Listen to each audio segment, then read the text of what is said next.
Hulu Hulu Tishta Tishta Benda Benda Hana Hana Amrite Hum Pet Namaschanda Vaja Krodaya Hulu Hulu Tishta Tishta Benda Benda Hana Hana Amrite Hum Pet Namaschanda Vaja Krodaya Hulu Hulu Tishta Tishta Benda Benda Hana Hana Amrite Hum Namaschanda Vaja Krodaya Hulu Hulu Tishta Tishta Benda Benda Hana Hana Amrite Hum Namaschanda Vaja Krodaya Hulu Hulu Tishta Tishta Benda Benda Hana Hana Amrite Hum Namaschanda Vaja Krodaya Hulu Hulu Tishta Tishta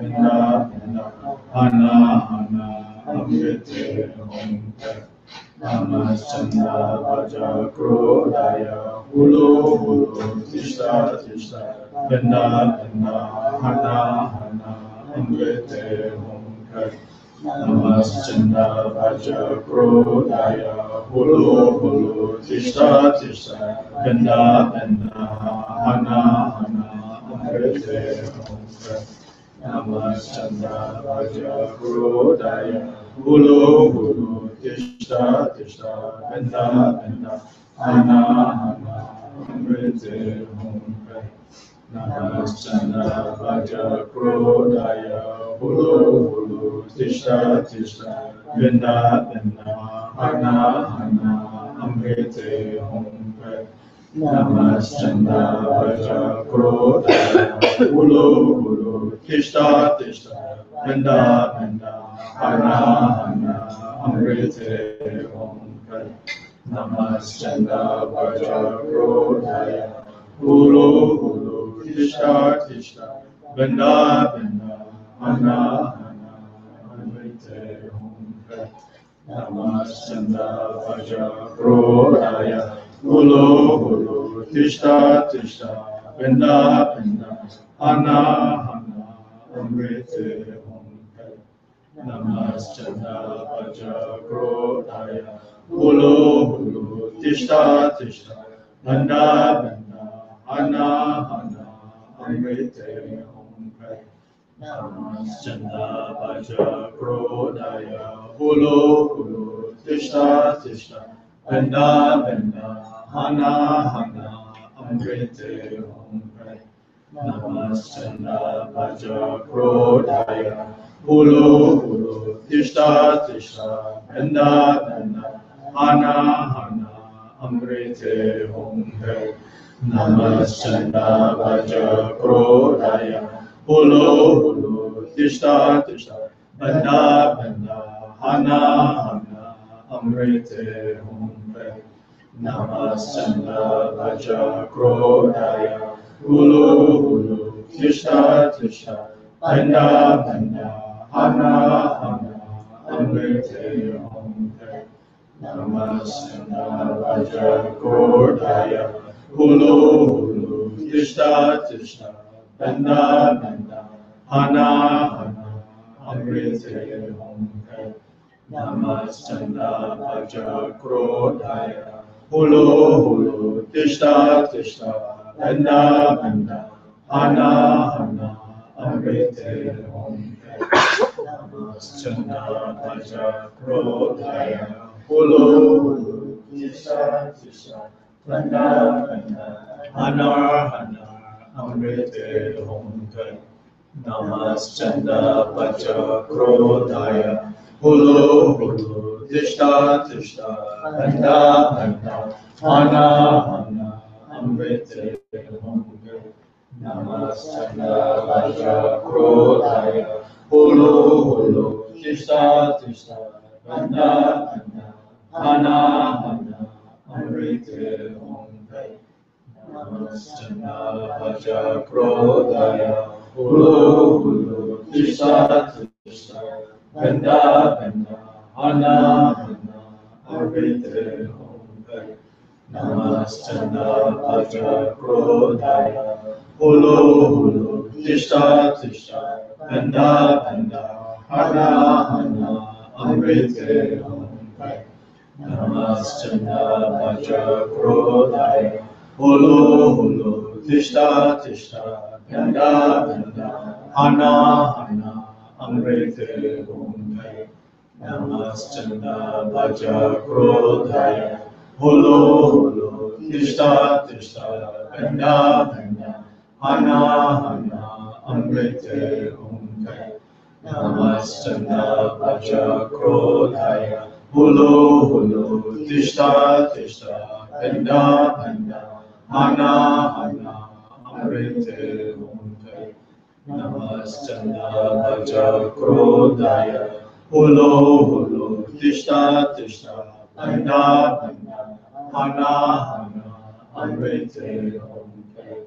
Namaschanda Vajra Krodaya Holo Holo Tishta Tishta Banda Banda Hana Hana Amrite Om. Namaschanda Vajra Krodaya Holo Holo Tishta Tishta Banda Banda Hana Hana Amrite Om. Namaschanda Vajra Krodaya Holo Holo Tishta Tishta Banda Banda Hana Hana Amrite Om. Namaschanda Vajra Krodaya Holo Holo Tishta Tishta Banda Banda Hana Hana Amrite Om. Namaschanda Vajra Krodaya Holo Holo Tishta Tishta Banda Banda Hana Hana Amrite Om.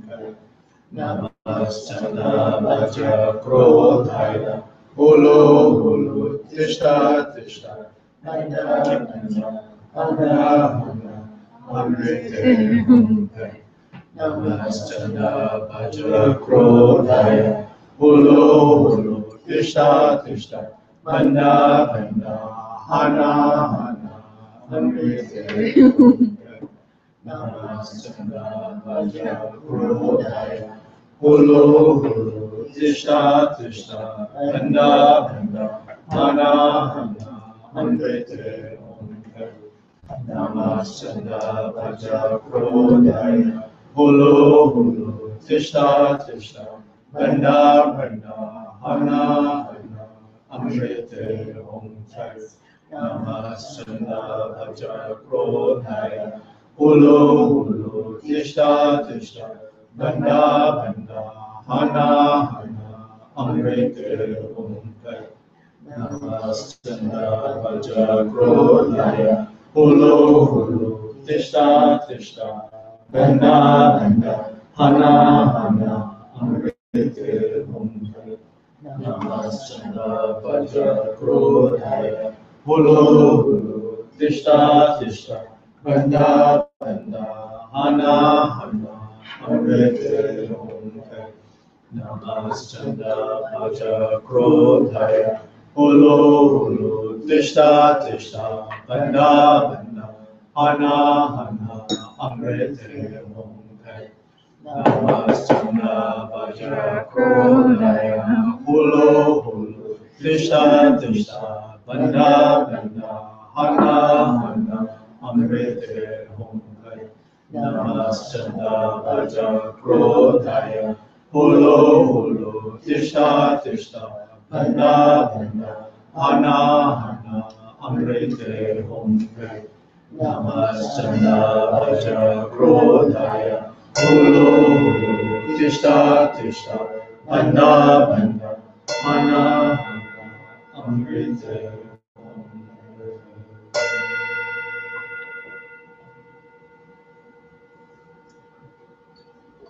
Turn to page 1.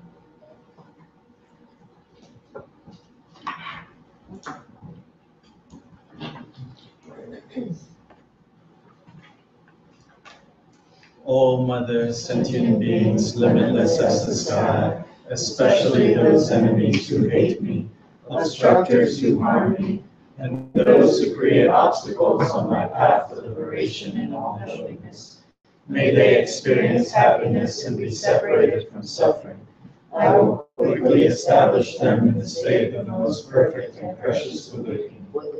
All other sentient beings, limitless as the sky, especially those enemies who hate me, obstructors who harm me, and those who create obstacles on my path to liberation and all-knowingness, may they experience happiness and be separated from suffering.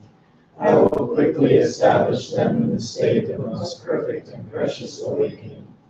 All other sentient beings, limitless as the sky, especially those enemies who hate me, obstructors who harm me, and those who create obstacles on my path to liberation and all-knowingness, may they experience happiness and be separated from suffering. I will quickly establish them in the state of the most perfect and precious awakening. Thus, until I achieve awakening, I engage in virtuous deeds with body, speech, and mind. Until death, I engage in virtuous deeds with body, speech, and mind. From now until this time tomorrow, I engage in virtuous deeds with body, speech, and mind. All sentient beings, limitless as the sky, take refuge in the glorious kind root Guru, the embodiment of the exalted body, speech, mind, qualities, and activities of the Tathagatas of the 10 directions and the 3 times, source of the 84,000 heaps of Dharma, and Lord of all the noble Sanghas.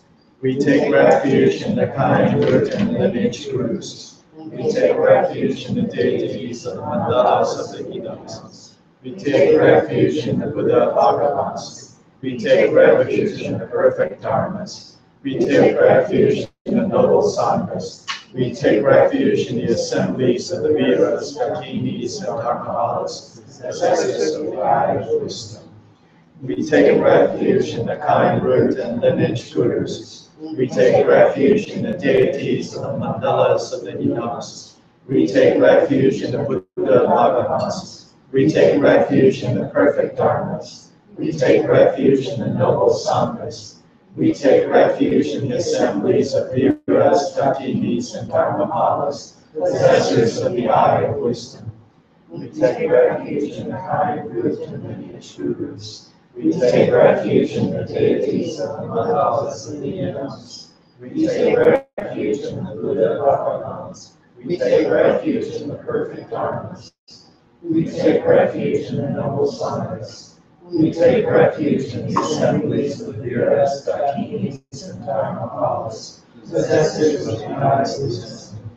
Until I attain the heart of awakening, I take refuge in all the Buddhas. I take refuge in the Dharma, and likewise in the assembly of Bodhisattvas.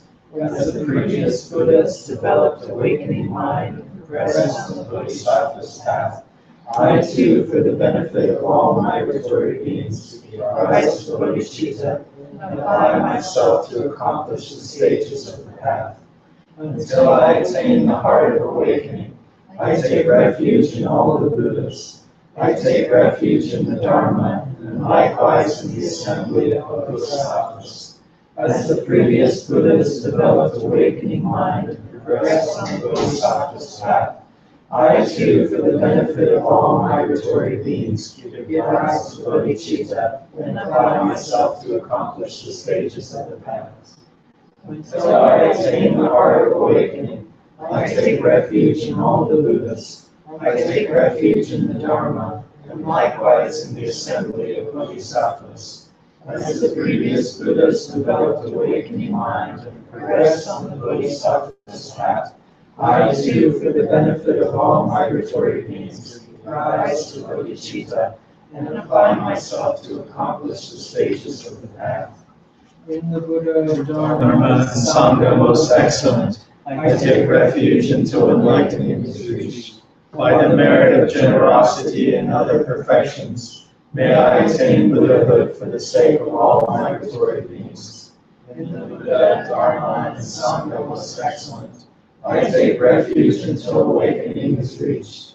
By the merit of generosity and other perfections, may I attain Buddhahood for the sake of all migratory beings. In the Buddha, Dharma, and Sangha most excellent. I take refuge until awakening is reached. By the merit of generosity and other perfections, may I attain Buddhahood for the sake of all migratory beings. May all mothers, sentient beings, limitless as the sky, have happiness and the causes of happiness. May they be liberated from suffering and the causes of suffering. May they never be separated from the happiness that is free from sorrow. May they rest in equanimity, free from attachment and aversion. May all mothers, sentient beings, limitless as the sky, have happiness and the causes of happiness. May they be liberated from suffering and the causes of suffering. May they never be separated from the happiness that is free from sorrow. May they rest in equanimity, free from attachment and aversion. May all mothers, sentient beings, limitless as the sky, have happiness and the causes of happiness. May they be liberated from suffering and the causes of suffering. May they never be separated from the happiness that is free from sorrow. May they rest in equanimity, free from attachment and aversion. Vajra Samaja, Vajra Samaja, Vajra Samaja. Protectors of all sentient beings without exception, deities who vanquish the ruthless hordes of Maras, knowers of everything as it is, Bhagavans and your retinues, please come here. This ground sprinkled with scented waters and strewn with flowers, adorned with the supreme mountain, four continents, sun and moon, I hold in mind as a Buddha land and offer it. May all migratory beings experience such a pure land. Whatever slight virtue that may have been gathered through prostrating, offering, confessing, rejoicing, requesting, and beseeching, I now dedicate to complete awakening. Namo to the Guru, the complete purity of phenomenal existence. I make offerings to you who manifest in the ground of phenomenal existence, and supplicate you for the freedom of migratory beings of the three realms in their entirety. Please give your blessings and dredge samsara from its very depths. Lord, wish-fulfilling gem, ornament of my crown, beyond word and expression is your victorious mind, endowed with the insight of the five primordial wisdoms, epitome of love, the one with kindness, precious protector of migratory beings. I supplicate you in the innate state of my mind. Bless me in the state of suchness. Bless me so that I can realize this primordially unborn and completely pure mind as the Dharmakaya beyond thoughts. Through the Bhagavan, the Tathagata, the foe destroyer, the completely perfect, fully awakened one, perfect in knowledge and good conduct, gone to bliss, knower of worlds, tamer of beings, charioteer and unsurpassable one, teacher of gods and humans, the supreme and incomparable king of the Shakyas, who is free from the minutest stains. Placing my head at your feet, I pay homage with devotion. When you were born supreme among humans, you paced out 7 steps on this great earth and declared I'm supreme in this world.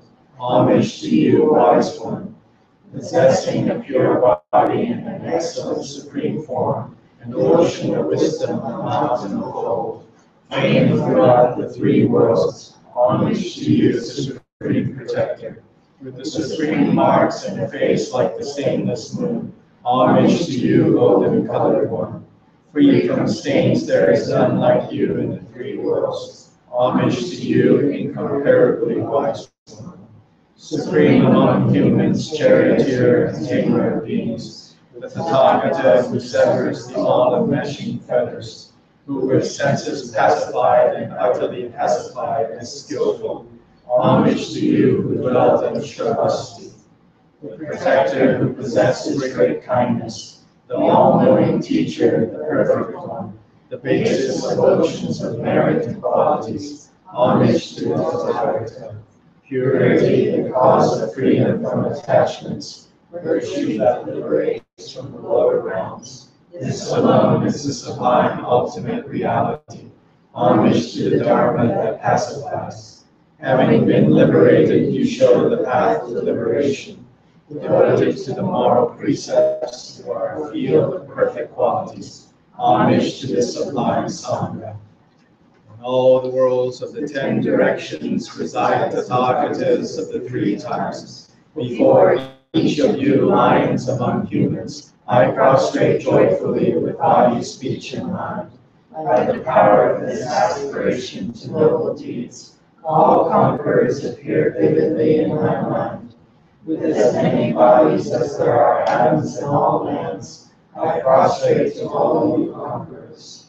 In each atom are Buddhas numberless as atoms, all in the midst of the heirs of the Buddhas. Thus I conceive of this Dharma Dhatu as completely filled with you conquerors in this way, with infinite oceans of praise and oceans of diverse melodies.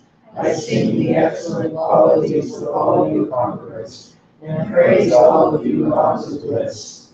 With the best flowers and best garlands, best music, ointments, and excellent parasols, finest lamps and superior incense, I offer to you conquerors. With excellent garments and best fragrances, and sandalwood powder heaped high as Mount Meru, all wondrous offerings perfectly arranged, I offer to you conquerors.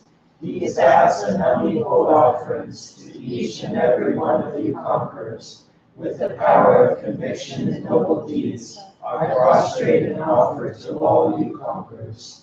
All the harmful deeds that I have done with my body, speech, and mind, under the power of desire, hatred, and ignorance, I confess each and every one of them.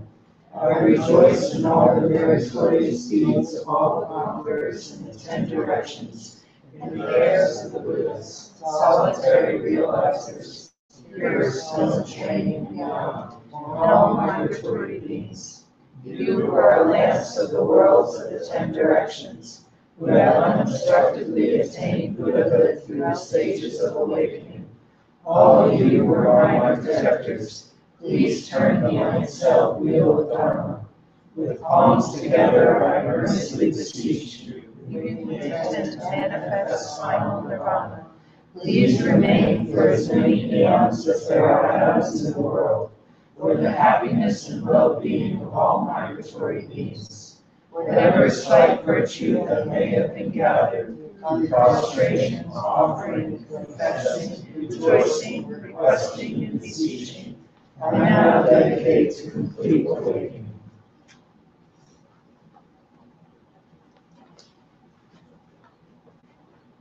So this is the long-promised completed product.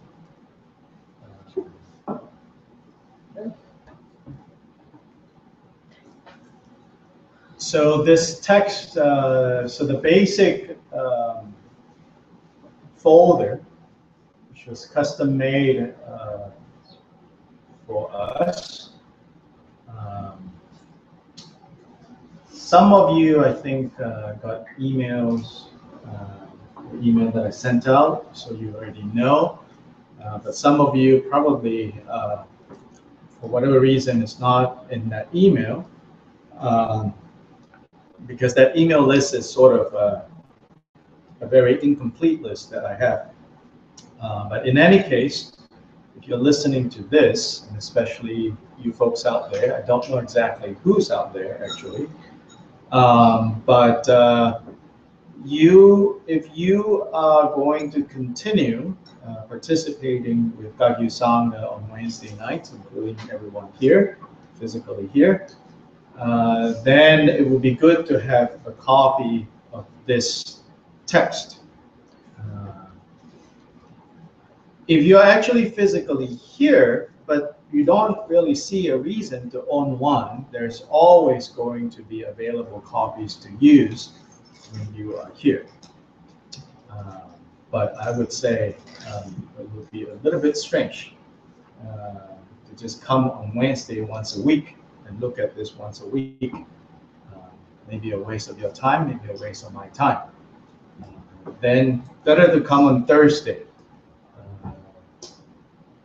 Thursday open Sangha provides, I think, what most people need without a lot of commitments and expectations. If I continue to kind of facilitate this Wednesday night and not have expectations and not require commitment from people, I'm not doing anyone any favors. I'm not doing the lineage any favors. So just so you know, general Dharma is always available. And general Dharma is what most of us need. This is participation on Wednesday night. It's a level of commitment and intensity that if you don't make it a priority, it's pointless. In fact, it's very distracting because it gives you things that seem to be more quote-unquote advanced.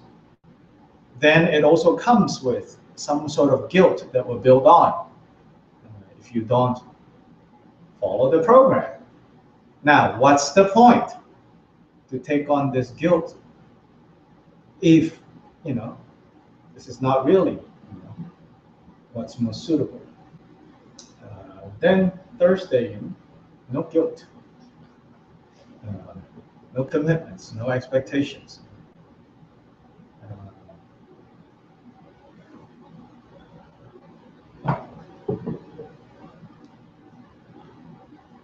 I got in the mail today, or 2 days ago,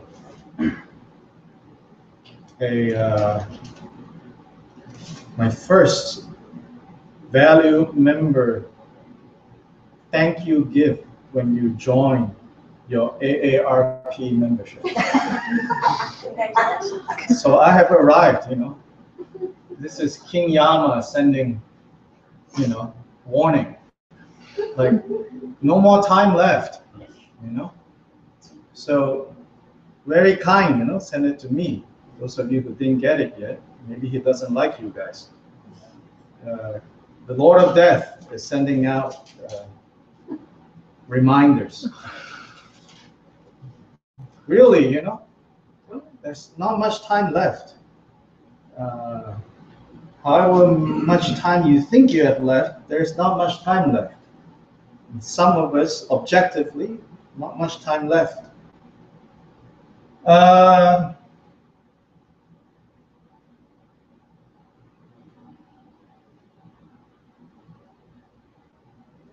If we don't cut away distractions and just want to continue as it is, then everything will just continue as it is. Confusion will continue as it is. So we have to cut distractions more and more, not less and less.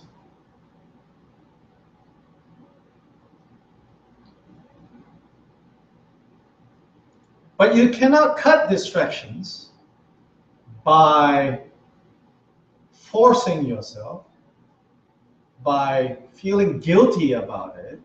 All that is counterproductive. You have to cut distractions by kind of getting deeper into understanding why it is necessary to cut distractions. Otherwise, if you feel like, in order to continue with this group, I need to cut distractions, that's a bad reason to cut distractions, because after a while you resent that.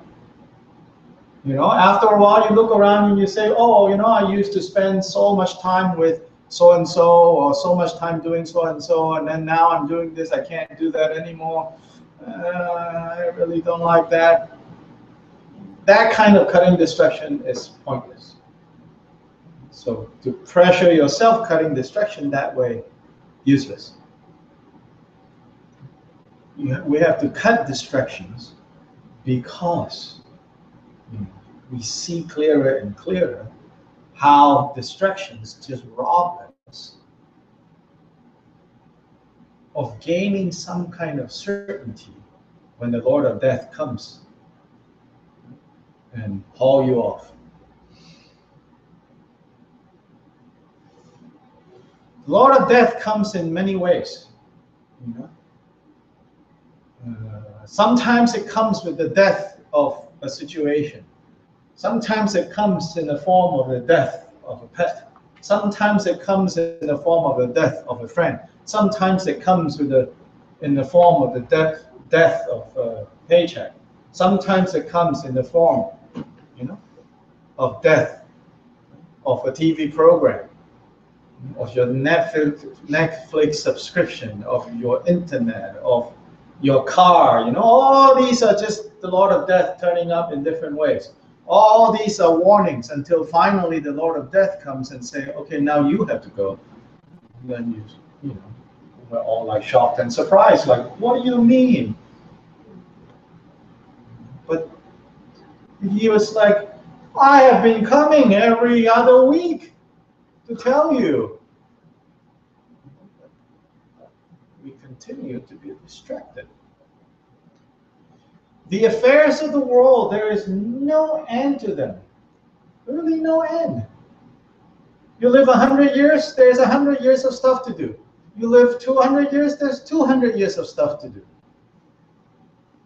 There's really no end, you know.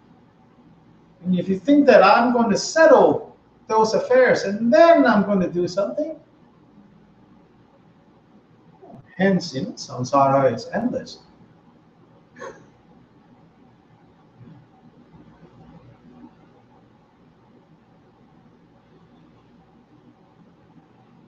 Some explanation to the cover.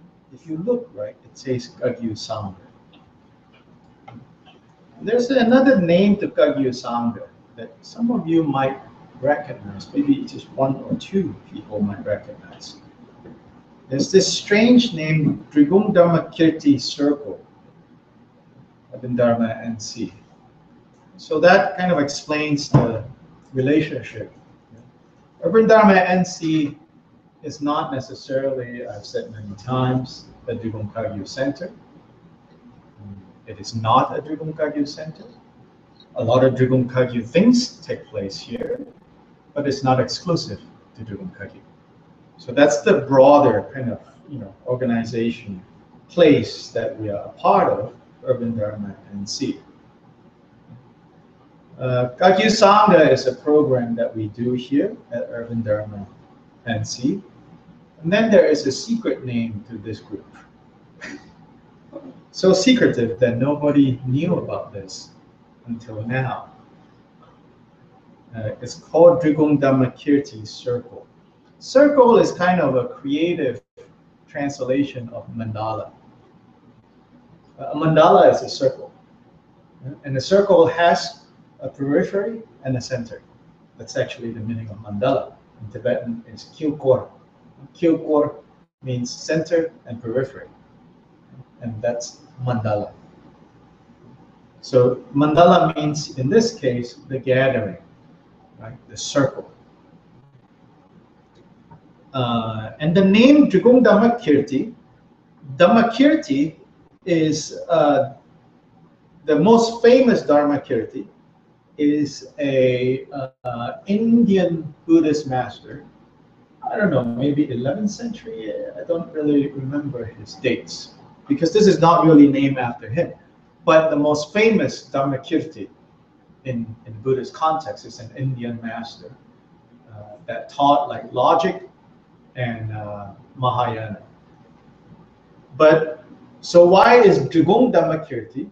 Is because in the Drigum Kagyu lineage there's an important master whose name was Dhamma Kirti. His given name, his Dharma name was Dhamma Kirti. In Tibetan is Choki Drakpa or Chodrak. Drakpa is discernment. Dharma is Dharma discernment. Dharma discerning. So like sharp discernment of Dharma. So this is Drigum Chodrak, short for Choki Drakpa. Drikung Chodra is the first Chungsang Rinpoche. So now, our current holiness, the one that many of you have met, is the 8th Chesang Rinpoche. The 7th Chungsang Rinpoche lives in Lhasa. He never left. After the Chinese arrived, he never left. He was put in prison, tortured, really suffered for many years, survived that, got released, and he never left Tibet. He felt a responsibility that he cannot leave, you know. So many great masters have left, but he felt that he cannot leave. He has to stay. So he has stayed and in many ways have protected the interests of the lineage. And he's part of the kind of formal government apparatus for the control of Buddhism. But we know why he's taking that position, because he would rather be within that system and to work to protect the interests of the lineage to whatever degree that he can from within that system. So Chungsang Rinpoche. So the first Chungsang Rinpoche is Dharmakirti. The first Chungsang Rinpoche is Dharmakirti. So these two kind of lineages of reincarnate lamas called Chesang and Chungsang. So we call them Kyabgun. Kyabgun means Lord and Protector. So they are often referred in honorific terms as Drigum Kyabgun. Just like in the Kamma Kagyu, the head is the Gyawa Karmapa. Karmapa for short. Gyawa is like a Buddhist title. Gyawa Karmapa. Kyabgun is also the Buddhist title, Lord and Protector. So Lord and Protector Chesang and Lord and Protector Chungsang. Lord and Protector Chesang and Chungsang goes back about 7 or 8 generations back. So about 7 to 8 generations back, the family that held kind of the position of the head of Drigong lineage often passed down from uncle to nephew, and then for a few generations, father to son. So actually, some of the Kyabguns weren't monks, was father, son. But most of it was uncle, nephew. The succession went from an uncle to a nephew, an uncle to a nephew, an uncle to a nephew. And then for several generations, father to son. So about 7 or 8 generations back, there was 4 brothers whose father was one of the Kyabguns, one of the heads of the tradition. So when the father died, then the oldest of the 4 brothers assumed the position of the head of the lineage. The first of 4 brothers. Then when that oldest brother passed away, then the 3rd brother assumed that position. The 2nd brother was recognized as a very important lama of the Karma Kagyu, as a Shamapa. So he was, I think, the 6th Shamapa. So obviously, then he cannot take the position. He already has an important position in a different lineage, the 2nd brother. So the 3rd brother assumed the position. And the 3rd brother died. When the 3rd brother died, the 4th brother assumed the position. Okay? The 4th brother is Dharmakirti. The 4th brother was Dharmakirti. Interestingly, those 4 brothers, no sons survived them. The oldest brother was never a monk, but I think he might have a couple of sons, but they died before him. 2nd brother, that was the Shamapa, became monk at a young age. So no sons, or daughters for that matter. But of course, in that ancient world, they're looking for sons to succeed. The third brother wasn't a monk when he ascended the throne. And he might have a son or something, but died. The fourth brother was already a monk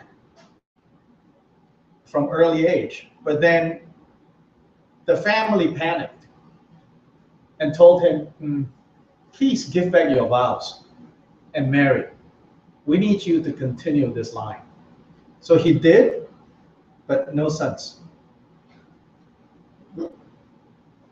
By the time he ascended the throne, he went back to being a monk.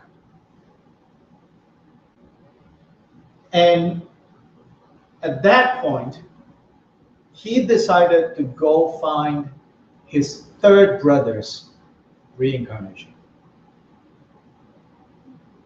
And that is the beginning of the reincarnation tradition in Drigong. Quite late compared to all the other lineages. For some reason, the Drigong tradition resisted the reincarnation model until about 7-8 generations back. And it's not exactly 7-8 generations. There were a couple of generations where they died young. So it's not, like they live, yeah. So it's short. I don't remember first. Look up, like Google, Chung Sam. Can I ask you a question? Yes. So, Chensang is the 37th. How does that? 37th in the line of uncle, nephew, father, son, all the way to 37. This is going on. Right. To 37. So Kyabgon Chungsang is 36 in Hasa. Kyabgon Chesang is 37. Yeah. So 37 if you count from the first successor of Jigten Sungön, the founder, in the 12th century. And so this year is the 800th passing of Jigten Sungön. Jigten Sungön passed in 1217.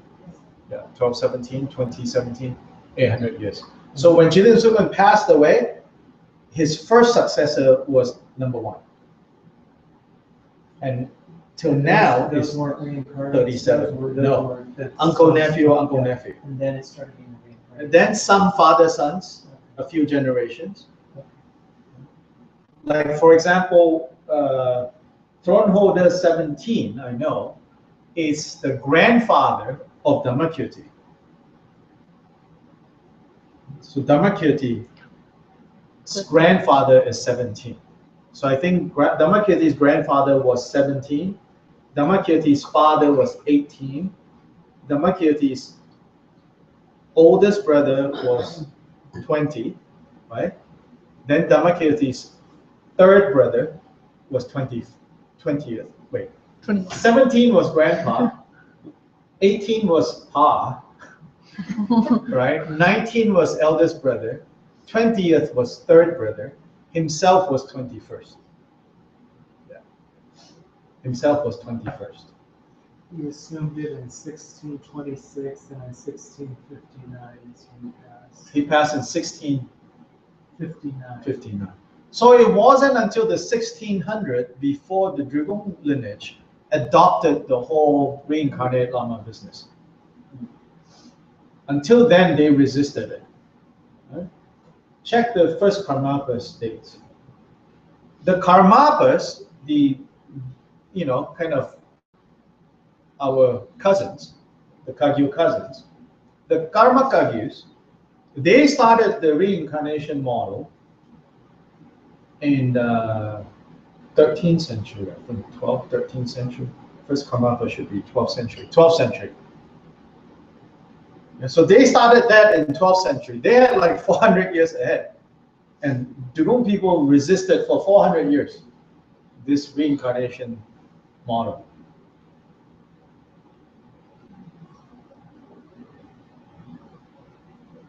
Yeah, first Karmapa. Yes. The resistance to reincarnation model in terms of the Succession. Right. In terms of succession. I mean, rebirth, all Buddhist traditions accept, reincarnation is slightly different. There's this kind of a peculiar Tibetan development. Emanations of Buddhists, we accept, Mahayana accepts that, that Buddhas emanate to teach beings. But the reincarnate Lama tradition is an institution. It's a social institution that began in Tibet about 800 years ago. You're taking a long time to look for first Karmapa. First Karmapa was 12th century. He died 1193. Yeah. So it's his successor, the second Karmapa, that kind of say that I'm the reincarnation of so and so.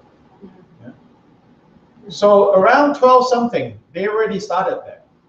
Then slowly, all the other lineages started to adopt that form of succession.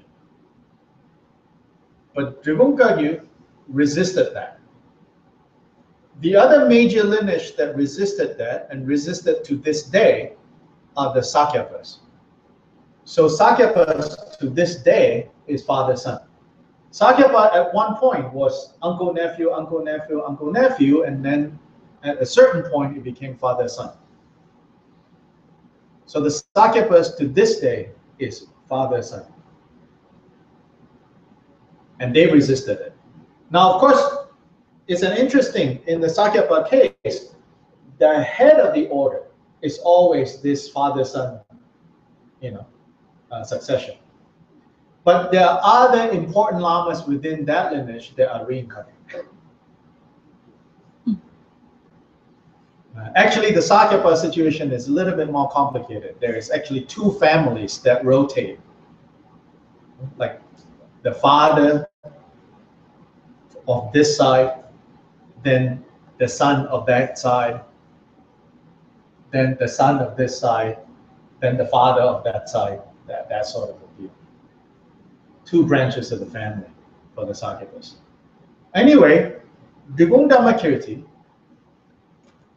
when it became clear to him that there is no one within their family that's going to succeed after him, then he started the tradition of finding a child. And I believe the child that he found was from maybe southern Tibet. And he brought back to Dribung and trained him as the reincarnation of his third brother. And that child became the second Chesang. Right? Just like world wars, right? The first didn't walk around going, this is the first. Only the second came around, and then you can say, oh, that was the first.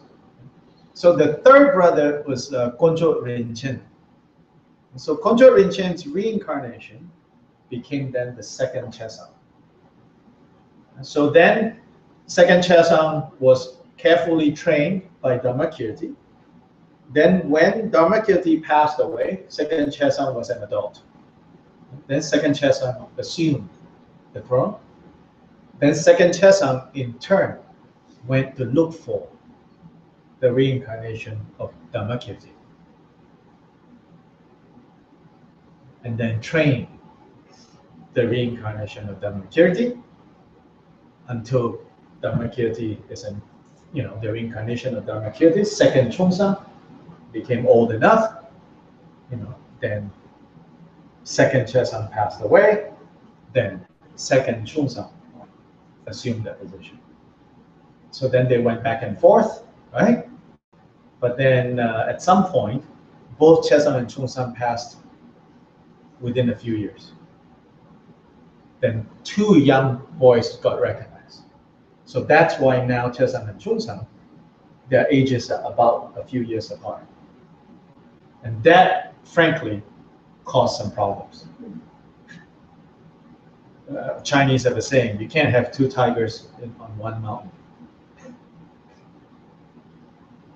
So those are two different titles, you're saying? Chesang, Chungsang are two. Chungsang Rinpoche is in Pasa. Right. Chesang Rinpoche is the one that we have met. Dhammakirti is the Chungsang, origins of the Chungsang lineage. Okay. Konjo Rinchen is the origins of the Chesang lineage. Now, Dharmakirti is probably one of the most kind of adept and prolific figures in the Drigong lineage. He was an accomplished scholar, well trained by his second brother, who was the Shamapa, trained in especially Buddha nature philosophy. So he was well trained as a philosopher, as a scholar, Dharmakirti. And Dharmakirti was also the origins of a Drigong medical system. And so he was also a doctor. And so to this day, there is a small transmission, not a lot of doctors, but there are some doctors that kind of has the Dharmakirti transmission for certain types of medicine that they still prepare. And some of the incenses that our monks in Nepal that have been making are using Dharmakirti's formulation. Our Drigong Chindamani, our current Chesang Holiness, his oldest brother, is the one that is mixing that recipe, that making that incense, based on Dharmakirti's main medical student. Something Konjo Tempa, I think. In that instance, the information is in there. So it follows Dharmakirti's formulation. So accomplished scholar, accomplished physician, started a Drigong medical tradition. I don't think he was a painter. And he composed many of our ritual texts. Almost all the practice texts that are used today are from Dharmakirti. Now, all the 3-year retreat texts, the 3-year retreat curriculum, all of that composed by Dharmakirti.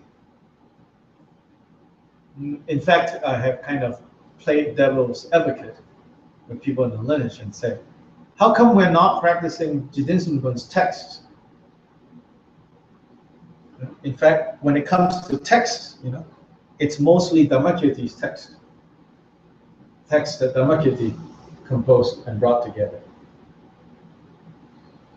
Then, Dharmakirti, also very famous and feared as a sorcerer. Yeah, this is kind of like, okay. In fact, outside the lineage, he is probably more known for his magical powers than anything else.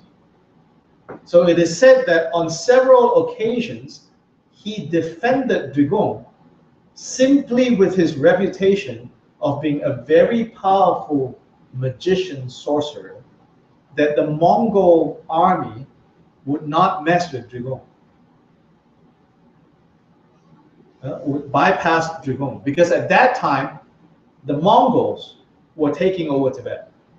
This is the time of contemporaneous to the time of the 5th Dalai Lama. So eventually the 5th Dalai Lama joined forces with one particular band of Mongols. And those Mongols were the ones who basically united, however you want to put it, all of Tibet, and then gave that to the 5th Dalai Lama. Because the 5th Dalai Lama pledged allegiance to this Mongol chieftain. So during that time, any and all competing powers in the region were treated mercilessly.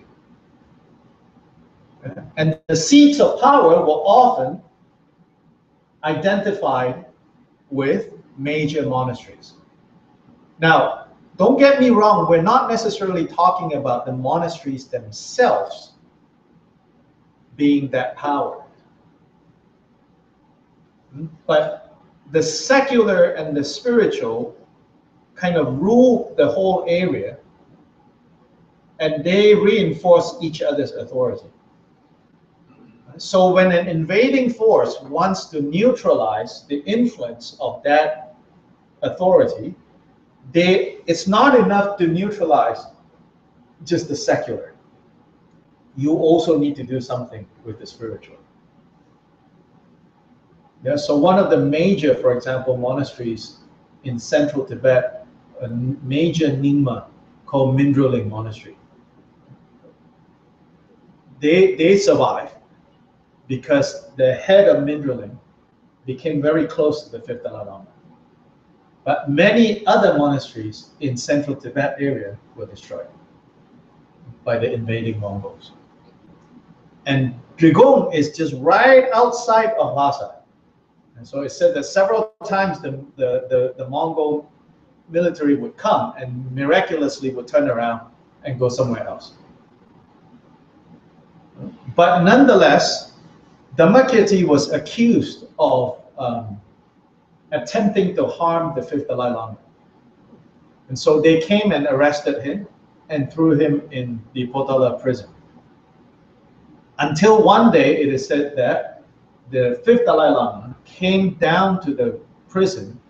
There's a longer story, I don't know the ins and outs, but basically he accidentally met Dhammakirti. And then they became friends. Then he released Dhammakirti. But his government basically accused Dhammakirti of, being trying to usurp the Dalai Lama's authority. I mean, things were not that stable yet at that point. The Dalai Lama's government is just starting to establish their control over all of Tibet. So Dhammakirti was a threat to that consolidation of power. It is said that one of the things that Dhammakirti agreed as a gesture of good faith, when the fifth Dalai Lama released him, Dhammakirti gave the fifth Dalai Lama his mortar and pestle. He has a magic mortar and pestle that whoever's name that he writes and crushes in there, they are gone. According to the legend. And so as as a gesture of good faith, he gave that as a present to the fifth Dalai Lama and said, from now on, you don't need to fear me. You can have this mortar and pestle. And a few years ago, I was visiting Tibet, went to this kind of half-abandoned, temple. There's one monk as a caretaker. And we went there because my tour guide said, this used to be a Drigong place. I said, oh, okay. I said, never heard of it. So went there, and then we walked in, and then in one walkway, kind of in between two halls, there was a look up into the roof, and the caretaker monk, was explaining something, and my tour guide translated. He was like, "This is Dhammakirti's mortar and pestle. That the stone, it's up there." It's like, oh. Back then, I didn't know yet what this was about. I was like, okay, that's kind of weird, like parts of his kitchen. Ended up, I was like, okay. Yeah, I mean, I really thought like, oh, they found his blender and it's up there, no more spice for him. Yeah, but blender, kind of. it turns out then later, I learned that, oh, so that's what it is. Interesting, they put it up so high and far away. Yeah. So anyway, Dhammakirti was a very interesting figure. Basically, a kind of a Renaissance man, all areas of expertise. Now, this name Drigong Dhammakirti was given to, sort of given to this group, but given to the group that I had in North Carolina by Khenchen Rinpoche many, many years back. He says, I said, I have a small group. I said, Rinpoche, and you bless it with a name. He thought about it, and then he goes, Dharmakirti would be good. He was a great scholar, and he was a great ritual master. That's a good name for your group. It's like, okay. So, Gurung Dharmakirti. So that's why this name, Gurung Dharmakirti. So, all of you have to be good scholars and good sorcerers. Yes? This is a little left field, but with Bhutan and Sikkim, is it similar, their organization? The way it came down, because they have kings, and is it similar, or totally different? No, pretty much the same. I mean, all that region, reincarnate lamas, kings, and, you know, petty warfare back and forth, if that's what you mean. Yeah, but also that the whole thing, it was like family, uncle, father, son, uncle, and then all of a sudden it was reincarnation. Yeah, basically.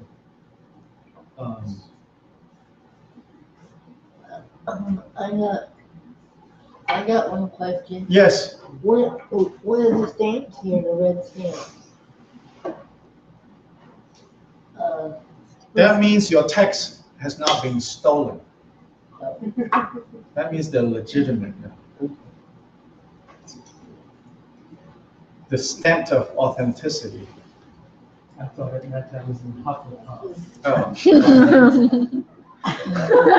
Different people have different stamps.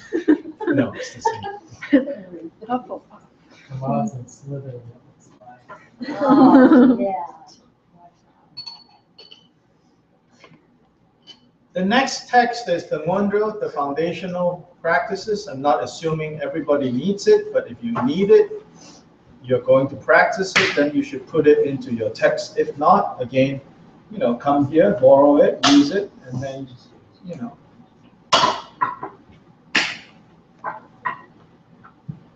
It's still coming down. Where does it go? Is it this whole thing?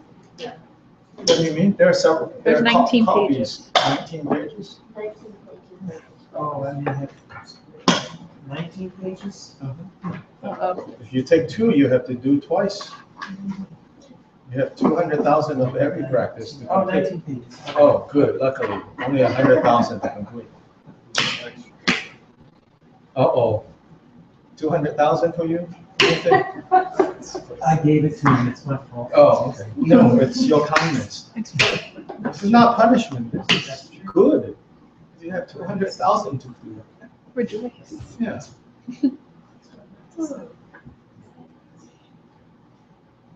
Yes, so if you are going to use it, then put it behind the first text. You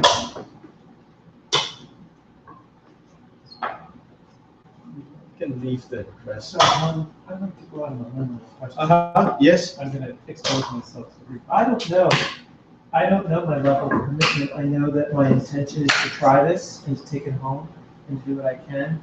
As far as expectations and the failure thereof, that's the part I'm not sure about. Should I take the text, purchase the text? I'm never sure about these things. I'm not sure. I Yeah, know that today yes. I'd like to try. Yeah, we're never sure about these things. So that's enough, Maybe. maybe. Okay, that's the kind of answer I thought I'd get.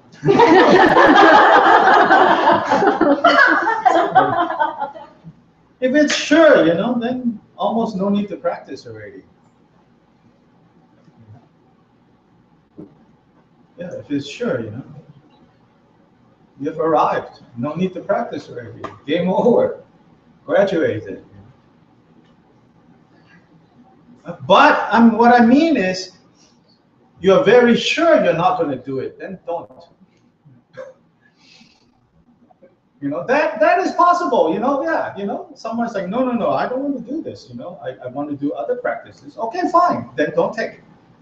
But the other side is no. The other side, if I wait until everyone is absolutely sure, nobody's going to start.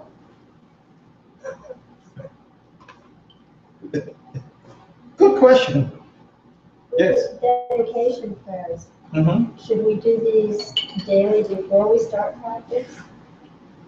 No, you do dedication at the end of practices. The beginning part What?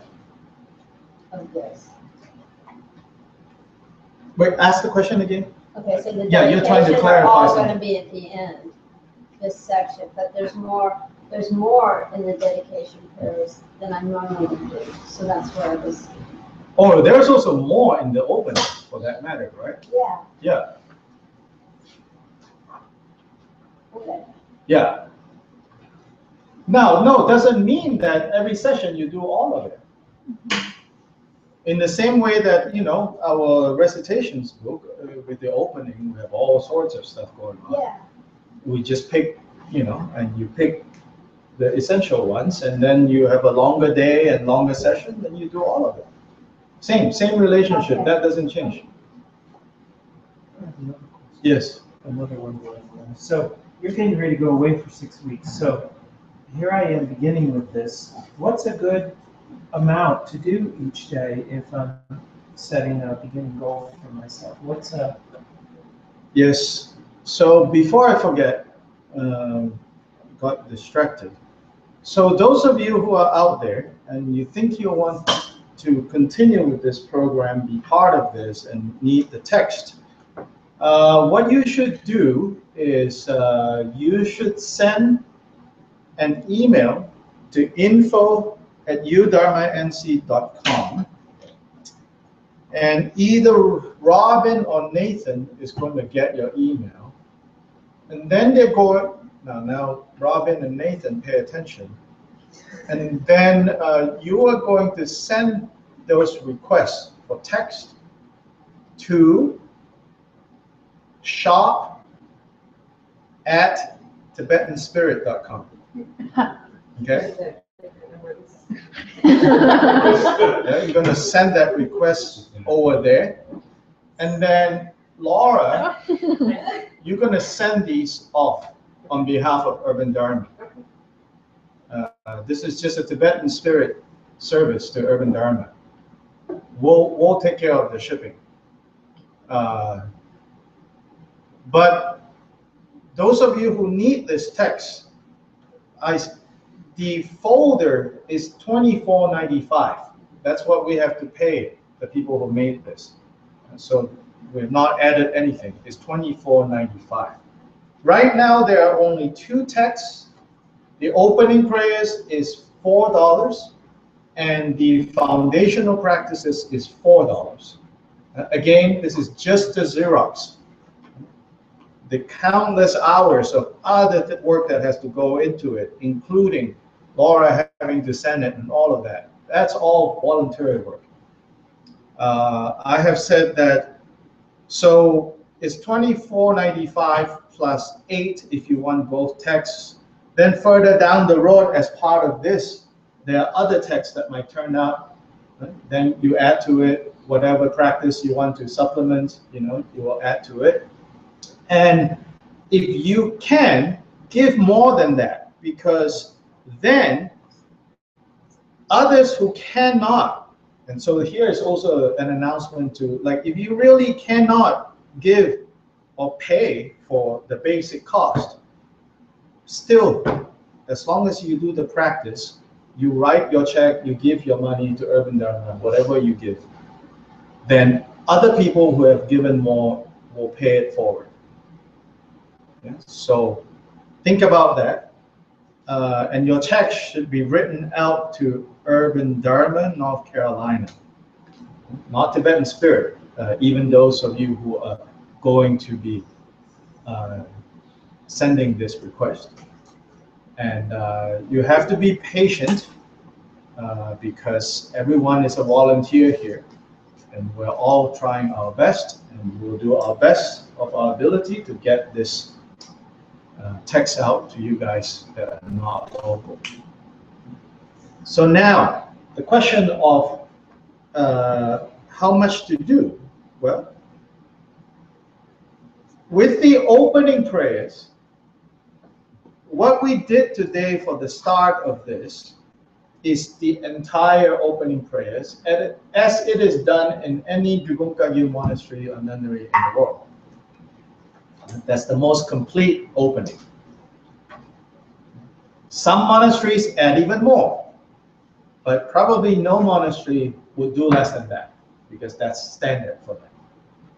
But in shorter sessions, this is what people would do. Page 1 to the top of 2. What we often do, those two, right? Aspiration and engagement bodhicitta.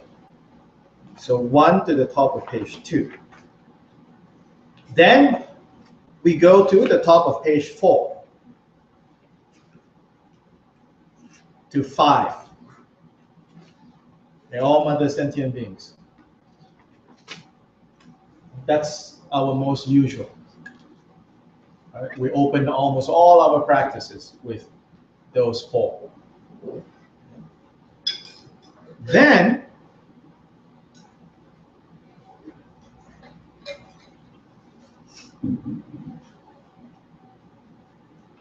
on page 5, see that whatever slight virtue, that is often considered an abbreviation of the entire 7-limb worship. That is considered the summary. So you could add that 4 lines. That is the brief opening.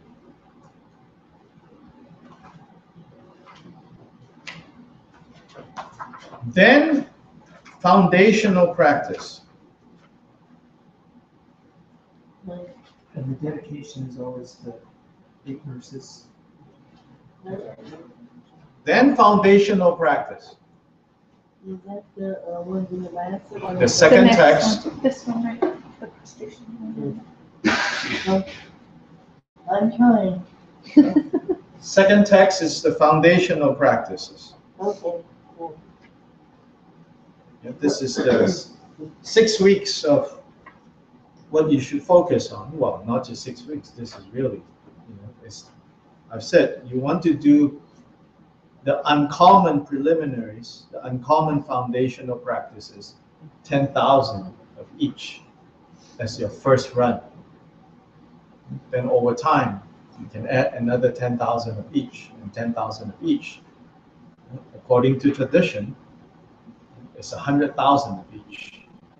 But 10,000, that's easy. And I can also tell you this, you will derail yourself when you start going, oh, today I did 200. So if I go at this pace, it will take me ... number of days. And that means every single day, you will derail yourself. Don't ever do that. You just, today I've done this much, write it down. Put it away. Then the next day I've done this much, write it down, put it away. Write it down, put it away. Write it down, put it away. When you're starting to guess, I think I might be getting close, then you go tally it up. Otherwise, leave it alone. Because this 10,000 is a reference point. But when you let the reference point turn into a demon and derail you, then it's useless. For that matter, the 100,000, it's a reference point.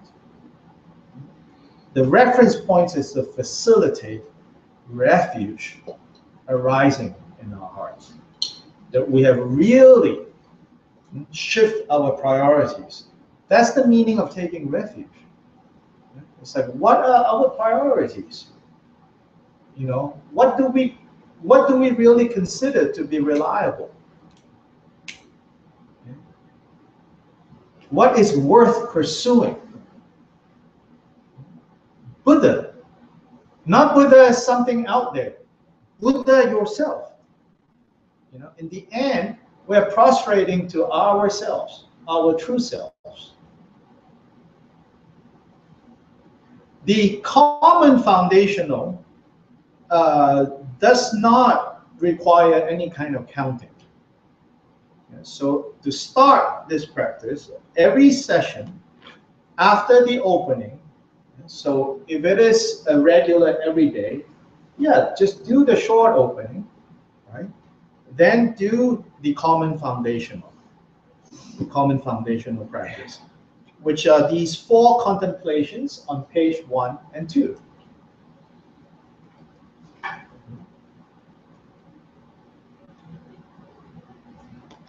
Or just look at this thing.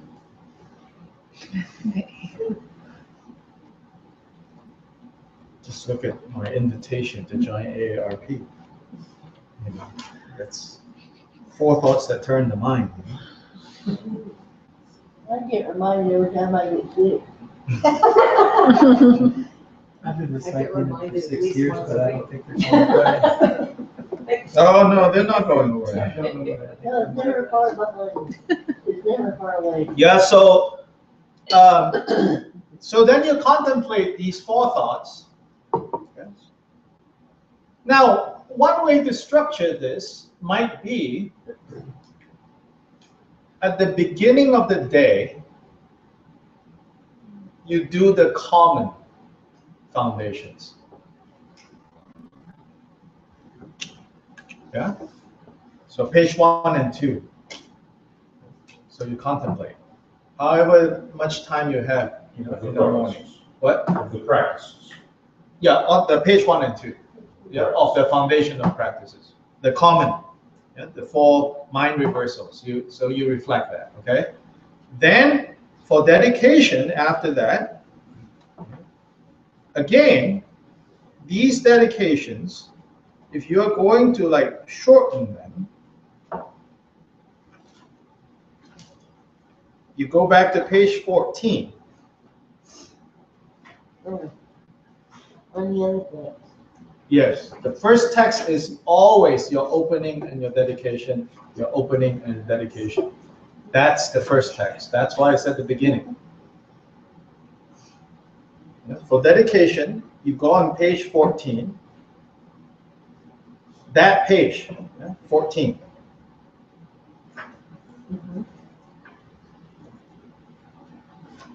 That is the shortest that you should do.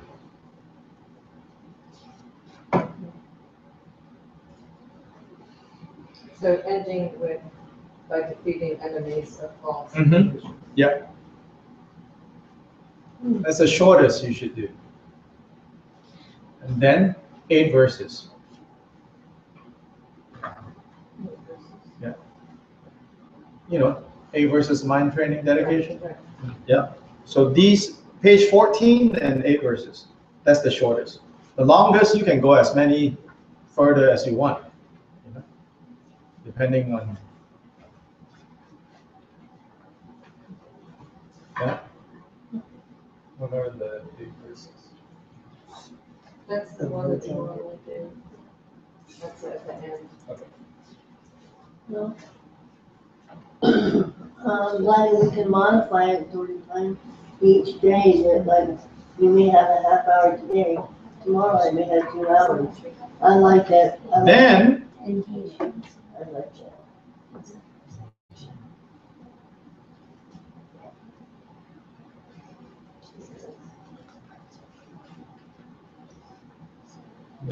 your second session. Yeah. And this first session in the morning, I mean, a lot of us, you know, don't have time.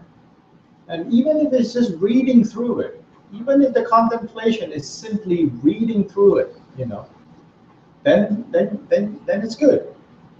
You have kind of started the day by, because that's the common foundations.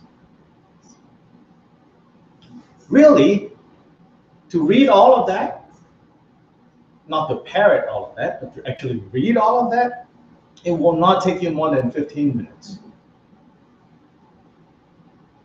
Then you're done, so to say. Then when you have time to do your longer session for that day, where you have your half an hour, you have your 45 minutes, whatever, that's when, again, you start with the brief opening, right? The brief opening. Then you come straight to the first of the uncommon foundations. Yeah. Because you already did the common in the morning. So now your main session, your longer session, you go to the uncommon foundational practice, which is the refuge practice. Page 3. And refuge go from 3 to 5. This foundational practice is very short. The ones that is done at all the other Dragum Kagyu centers, it's 4 times, 5 times longer than this, each section. Just knows.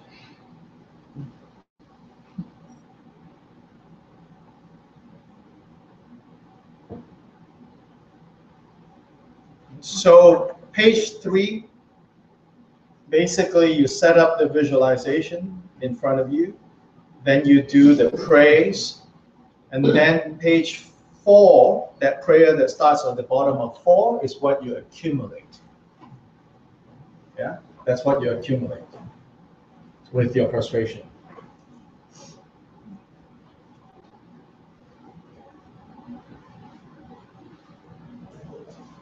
So do you suggest that we do this in Tibetan or English?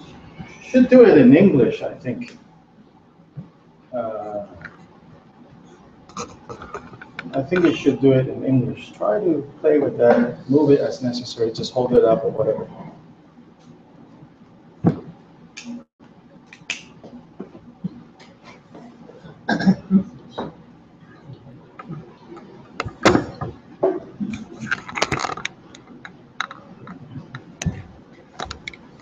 You should do it in English. But the refuge formula, the 4 lines, you could switch it out. When you have finally memorized it in Tibetan, you could also do it in Tibetan. Because I think sometimes when it's all just in English, you know, there's too much going on. I also believe that there's some benefit of doing it in Tibetan, but primarily you should do it in English because you should know what you're saying. You know, but after knowing what you're saying for, 5,000 times, you can learn some Tibetan. Okay? It's not the case. So it might kill the people who have to listen to you, but if you're just yourself, it's okay. Yeah, so now, why don't you all start the refuge section. Yeah, so we will have a joint effort, page 3, right, refuge? Yeah, start there and read that first. So you're sitting down right now. So pretend you don't see me standing up, but you're sitting down, so you start. With lotus, sun, and moon, is the root guru in the form of Vajradhara, seated together with all the Buddhist gurus. In front are the Yidams, and to his right are 1,000 Buddhas. Behind is the perfect Dharma, and to his left is the supreme Sangha, surrounded at the base by oceans of oath-bound Dharmapalas. Foremost one. So, okay. So after that, right, you should pause. You should pause there because you're supposed to try to imagine what you just read in front of you. And so pause a few moments to kind of, now, often, as I said, they will say the word that is often used is visualize, visualize, visualize, but it is not just about visual. You're not like trying to come up with a mental image. Yeah. More important than the visual is trying to feel the presence of refuge. So if it is even more kind of just the sense that the refuge is present in front of you, that's more important. Right? As I've said many times already, that when these texts go into very detailed descriptions of what you're supposed to see, it was composed for a Tibetan audience. Right? Just in the same way, like I said, if I describe to you, let's say, you grew up going to ball game at Fenway Park. Is that the name of it? Ball Park? Yeah, right. Right? Let's say, whoever I've offended, sorry. But let's say you grew up going to games at the family farm. So, and now when someone starts to describe in detail, right? It's not so much that you see it, but you feel it. You can feel yourself there. So in the same way that, you know, Tibetans or those who grow up with these deities as part of their whole imaginative world and their place of safety and comfort, all these details that are given in these texts simply works towards bringing what is described alive. So that's how you should always approach all these descriptions in visualization and not get bogged down by, oh my gosh, I got this side, oh, that has disappeared. And, you know, there is a time and place whereby they say working on every detail of visualization is a form of sharpening the mind. But you see, again, that is given to people who have the baseline of devotion, a baseline of familiarity with the presence of these divine beings. That is what I think most of us need to focus on. It's not just the case that you all come from a different culture. It's more the case that our present-day modern culture, which is even affecting Asia, is increasingly nihilistic. That, oh, whatever that, you know, you can't see and touch and taste, and that's it. You know, once you're there, that's it, nothing else. You know, it's increasingly nihilistic. And so I'm not even saying that you have to go gain a weird sense of the divine that looks Indian or looks Tibetan or looks Chinese. Right? Relate to this as regaining a trust in something bigger, in a meaning that transcends, you know, what we can see, smell, taste, and touch, and understand that there is refuge. There is refuge to be obtained from these objects of refuge. And these objects of refuge are, in the end, our pure nature.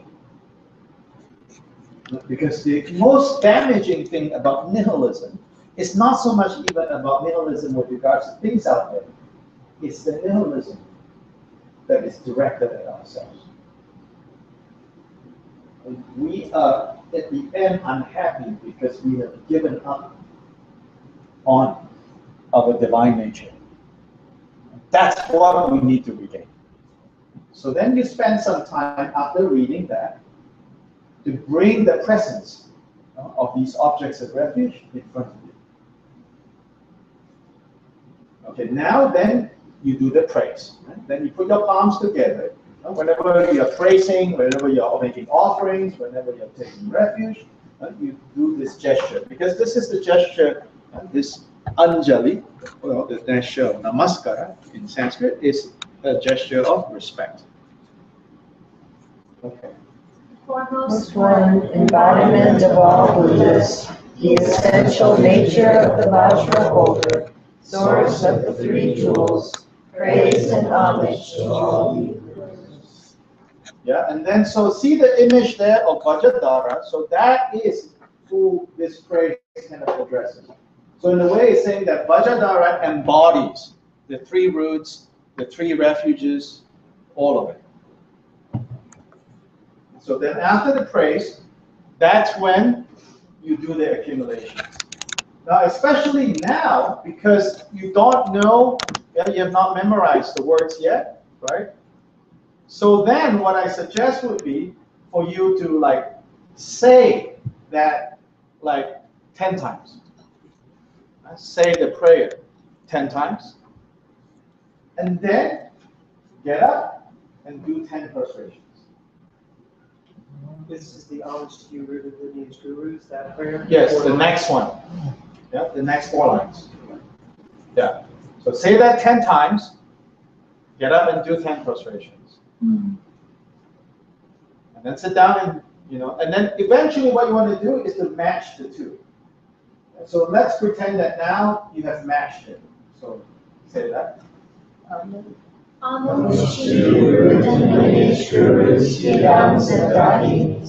And to you, Buddhas, Dharmas, Sanghas, and oceans of both ones, until I and all migratory beings attain awakening. With devotion I go for refuge with body, speech, and mind. Pause. So then, you'll say that once, then, yeah. So this is the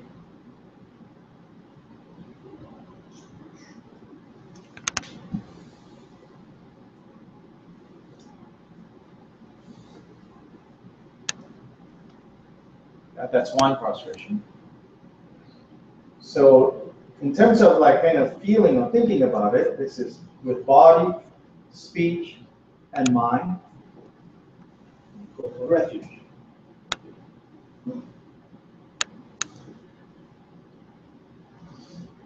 Body, speech, and mind.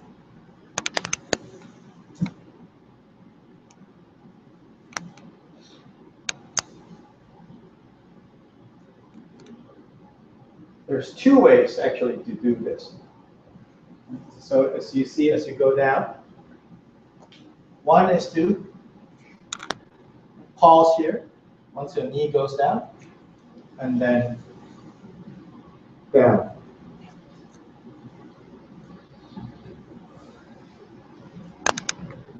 So again, body, speech, and mind. Go down, pause like that, okay? Then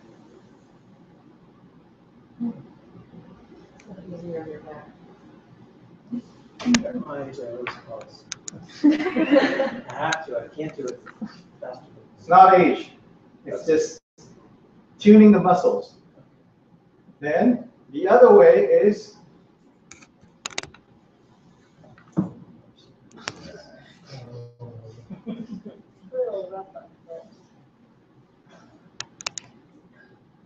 one of the advantages of being able to get to that point is, see if you all notice what actually point of contact, what's going on.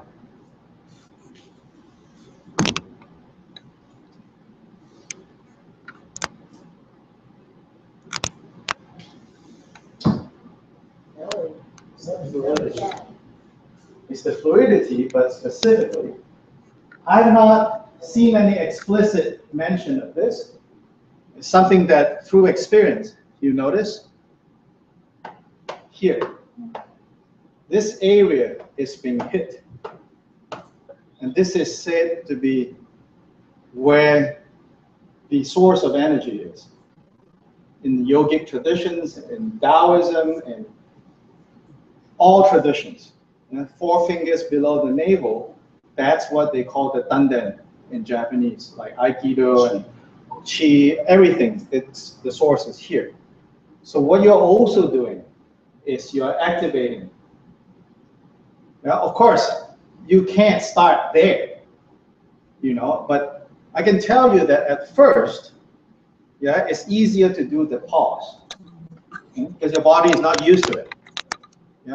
Same for me, obviously, some of us have actual physical injuries or whatever, then you have to adapt accordingly.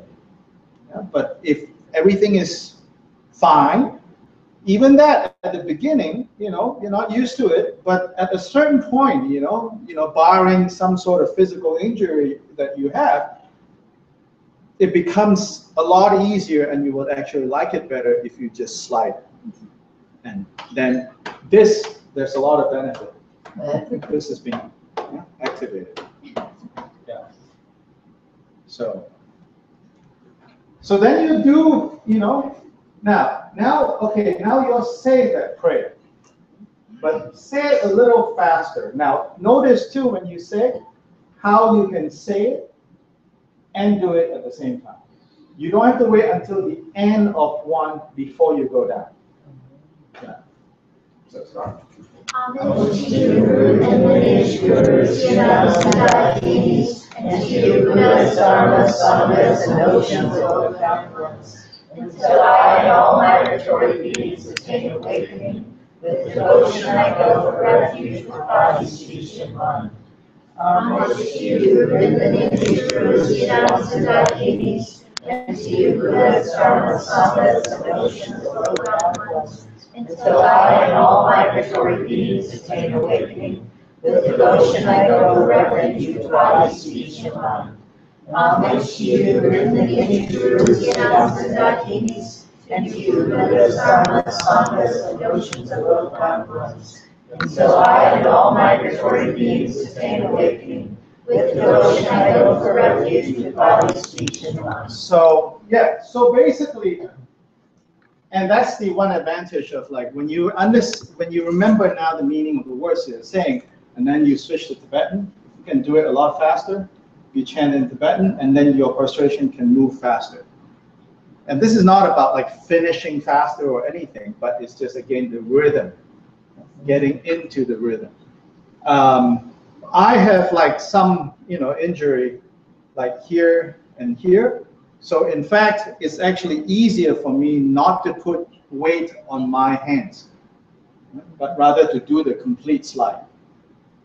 But again, each of you is different. But I think when you begin to work on it, you strengthen, muscles and all that, then over time, it will get into the sliding. Yes? If you have time, could you demonstrate doing the mantra while you're doing the prostration? Doing the mantra? Yeah, well, doing the refuge. Just reciting it. Yeah, that's what I just did. Okay, I know, in Tibetan. Or in Tibetan. Yeah, you yourself, just so we can sort of see what you're talking about. Okay, chant, start. You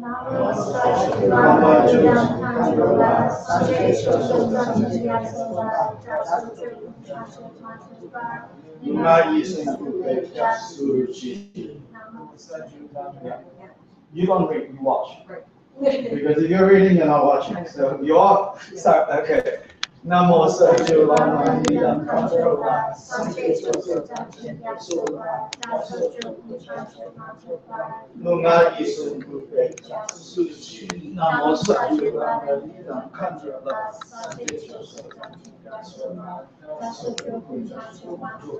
Lunga Isun Kupe Suchi Namo Sajju Lama Nidam Kantroba Sanke Choso Tamchen Yapsoba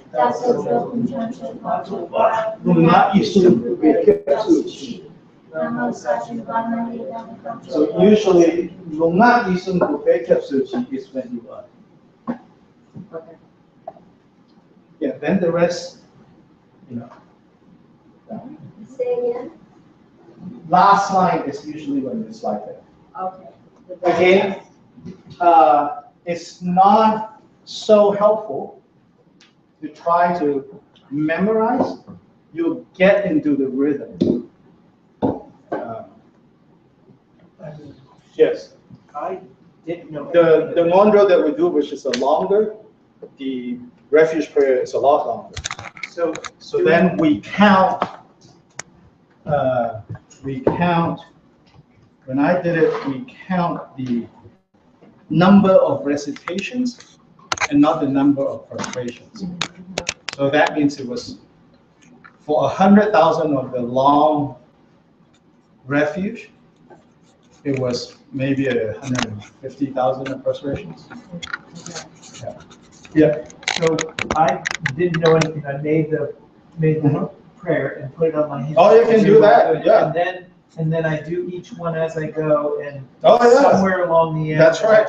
Yeah. So you can you figure out what I gave is just suggestion, like 10 times you say it, 10 times you prostrate. Yeah. Okay. That's how you make it your own. You just have it up here. Otherwise, you hire your grandkid or kid to say it, as you do it, your brother or whatever. Then they accumulate merit and then make some pocket money and helping this weird dad or brother do his religious practice. Just hire these guys. Me, I go, I have my pen and paper, and I think one up, Mm-hmm. And then I say it, and I go down, Mm-hmm. and that's as far as I go. Yeah, that's fine. And then I count, and I go one. Yeah, that's good. Okay. And so here on Wednesday nights, what I suggest is when we get to this point, you divide into two groups. In any case, there's not that much space. So as one group recites, one group does prostration, and then switch off. You know, so you all can move like to other parts. You know, you don't have to face definitely here. Just move to other parts. Yeah. So then maybe each cycle, you know, you do like 10 times. Okay? Recite 10 times. As one group does prostration, then that group sits down and recite 10 times. The second group gets up to do 10, and then switch back and forth like that. Yeah. Should we count this for accumulation? Yeah. Just count. Yes. Yeah, I'll make it. Now, in order to kind of like not, you know, it's good not to break it. You try to do it every day, even on the days that you cannot, you do it 3 times. So they say you maintain the continuity without breaking. And if like physically you cannot, right? Then here, so that's the full prostration, and then this is what we call, you know, the usual, you know, this. Yeah, this is the half. Yeah, not so satisfying. In fact, half sometimes like, gosh, this is even harder. Yeah. Then there's even like quarter. Okay, so you just go down from here. And what do I do? I don't know. You know, you saw mine, you You said know. it was good. Yeah, it's good. You know, you do whatever it works for you. I'm just saying there's so many ways. Oh, okay. Yeah. I mean, you do to the degree that you can. If you're going to take shortcut, you're only deceiving yourself. It's not going to work. That's all. You could even do that. And I know someone who's even, like the body really is in not a good place. So they sit in front of a table and just, you know, onto the table. You know, that's the best they can do. And then that's wonderful, because then it's changing their mind, you know.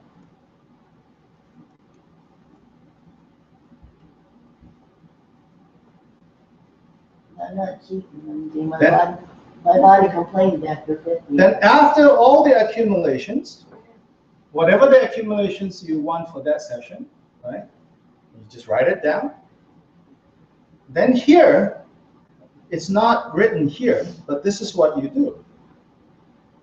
You dissolve the visualization, like into a mass of light, and that light comes to you.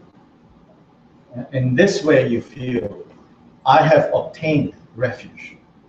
I have because refuge simply means protection. I'm now protected by the Buddha, Dharma, and Sangha. And then just rest there for however long, however much time that you have. Sometimes people really like to kind of, and sometimes you'll find that it's a lot easier to just, not a lot easier to just, but it's easy to be in a state of focus after all the recitation. The mind just kind of quiets down. Then it's just an enjoyment if you have the time to just remain like that. Until now, you know, you've got to go do something now, or, you know, you're getting restless now, then you go back to dedication. So everything in front of you is dissolving. Yeah, into a mass of light. That light, you know, kind of bathes you in that light. Again, feeling that blessing, receiving that blessing. Now, you know, I have direction. Literally, it means safe direction, what we call refuge. Literally, if you take the words, it's safe direction, like reliable direction. Yes? Sorry, could you just say a little bit about Vajradhara? Vajradhara is just a Vajrayana representation of Shakyamuni. but So it's a Buddha. kind of a primordial Buddha. Okay. The Buddha before all Buddhists. And then here a few quotes about the importance of refuge. That's not in the original text. That I included those excerpts to be helpful. So maybe after you do the opening refuge, the opening prayers, right, the usual 4 that we do, then before you actually do this refuge section, read these. Yeah, read these like quotations. Refuge is 1, but in terms of method, it is 3. Meaning, in terms of method, we say Buddha, Dharma, Sangha. But it's only 1. And 1 is the inner Buddha. The only final refuge that we are going to get, the only final reliable refuge that we will ever reach is our own Buddha nature, our own innate wakefulness. That is. But as a method, we talk about 3. Buddha, the teacher, Dharma, the medicine, Sangha, the nurse.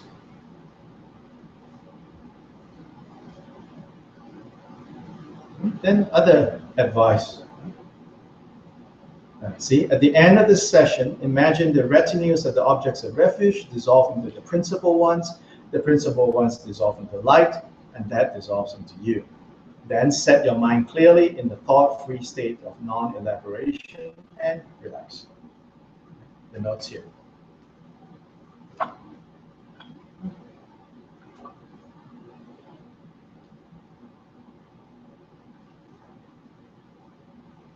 Moving on, actually, I want to say something about Vajrasattva. Again, it's pretty straightforward here. So, if this is completely new to you, then don't worry about Vajrasattva at this point. Just focus on, at least for the next 6 weeks, just focus on refuge. For those of you who have, this is not the first time you've seen this, then you have already heard about the Vajrasattva meditation. Just to refresh your memory, then you can do a session whereby you start with refuge and move on to Vajrasattva within one session. Then refuge, you do maybe 3 recitations or 7 recitations and 7 prostrations. Then you move on to Vajrasattva. That would be very nice. But you don't have that much time. You want to do Vajrasattva. Then, again, you do the opening prayers. Then no need to do the refuge, uncommon refuge. You go straight to section 2, the Vajrasattva. Then here on the crown of my head, your head, on top of you, basically, you see Vajrasattva, this image, above you. And then from there, the description is, very straightforward. Then you accumulate the Vajrasattva mantra, Vajrasattva Samaya, on page 7. As you recite that, you're supposed to keep in mind what's described at the bottom of 6. Especially from that descends a stream of elixir that enters the crown of my head, purifying my body, speech, and mind. Then you recite, then you accumulate as many you want to accumulate, and then page 8. Having put aside the faults with the 4 powers. So those powers are the power of regretting the negative, unskillful actions that we have engaged in. Then the power of resolving not to repeat those. And the power of refuge, in this case, Vajrasattva is the refuge. And Vajrasattva is the union of all Buddhas in the aspect of the purifier. Then the 4th is the power of remedy, which is this practice itself. So basically, when you have these 4 powers, is what it's saying, then these faults can be put aside. Putting aside has a sense of letting them go. In a way, these faults don't leave because we don't let them go. We hold on to them. We don't particularly hold on to the suffering, but sometimes we do, even that. But more so, we hold on to the causes of suffering. So now it says, let it go. Put it aside, put it down. Then it says, Vajrasattva is exceedingly pleased and declares, your accumulated evil deeds, downfalls, and obscurations are completely purified. Then Vajrasattva dissolves into oneself. Same as the refuge practice. Dissolves into you, then you just rest in that state. Then, when you're ready, you do dedication. Underneath here, Gampopa explains what the four powers are. Application of total remorse, thoroughly applying the remedy, the power of renouncing, so resolving or renouncing from harmful acts, and the power of reliance, which is what I call refuge.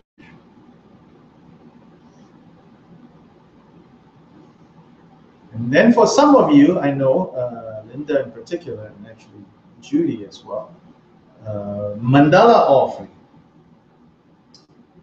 We're not able to actually start the instructions for Mandala Offering because it's quite extensive.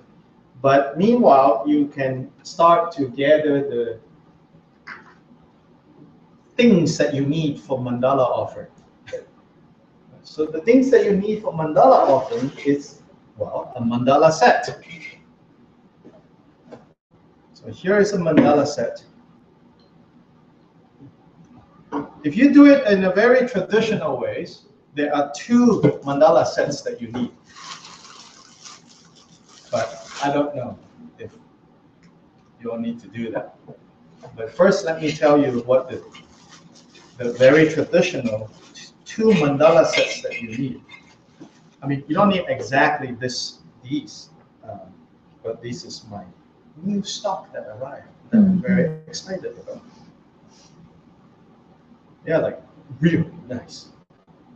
So there are 2 mandalas needed. Yeah, one is called the Shrine Mandala or the Object Mandala. The other one is the Offering Mandala. So the Shrine Mandala or the Object Mandala is basically this, and then on this you put 5 heaps of rice. So rice, you moisten it a little bit, not brown rice because it doesn't have the sticky stuff. Regular white rice, excuse me, moisten it with some saffron water, and then you can pile 5 piles. And so this represents the object. If you look at the text, it says, in front of oneself above a lion throne with lotus, sun, and moon is the Guru in Vajradhara, seated together with the lineage gurus. In front of the Idams, to the right are the 1,000 Buddhas. Behind is the perfect Dharma. Left is Supreme Sangha. Then surrounded at the base are the oath-bound Dharmapalas. So 5 heaps, even though there are 6 objects of refuge, the 6th one is not, you don't scatter a bunch of grains around. You just put 5. Actually, if you know how to make the torma, it's actually a shaped, like 5. We actually also sell that, but no need. But it's like shaped, 5 like fingers, like sticking out like that. So that is the object on the altar. But I personally feel that maybe not necessary. Yeah? But if you want to, and you should know that in the traditional mudra, the teachers will say you need to put one on the shrine to be the object mandala. Yeah? So there's that. Then the offering mandala itself. So this is the base, and these are the 3 rings, and this is the top. Okay. So a few things you have to gather. So one is this, the mandala set. Yeah. Then the grains that you're going to use to offer mandala. So in that, mostly it should be these grains. I think personally, my opinion is that if you can get a barley, with the husk still on, the layer that is still on it, then you want to wash that first.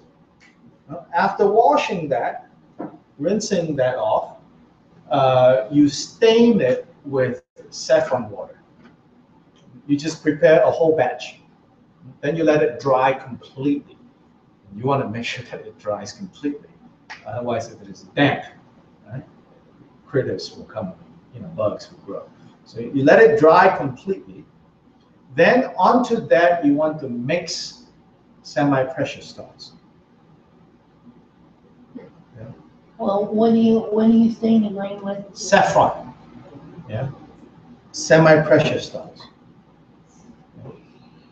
So you mix semi-precious stones into it. Then the other thing you need is basically like a big cloth. Tibetan Spirit used to have it, but we might be out of stock. The mandala cloth, which is like this big. So it's basically just a piece of fabric. And if you don't want to, wait for us to come back into stock, you can go to a fabric store.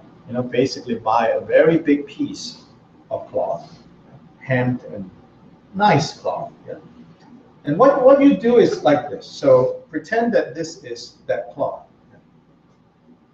So square. So you open it up like that when you do Mandala Offering. You open it up like that. And then here is where your grains, your semi-precious stones, they're all here. You put it on your lap. And including this. So each time when you finish the practice, this, and together with all the grains, you wrap it up. And you tie it together, like that. So with all the grains and everything. Then, okay, now you're going to start the practice. So you open all of this, and all the grains are in here, okay? Then this you put out, this you hold like that. Then there's all the details in there, okay? But basically, what you do first is your bumba, you have to put a little bit of saffron water onto this. Now, it's not in the text because these are oral instructions that you're supposed to be given. Then you use your wrist and you recite Vajrasattva mantra. As you recite that 3 times, you do this. This is called cleaning the base.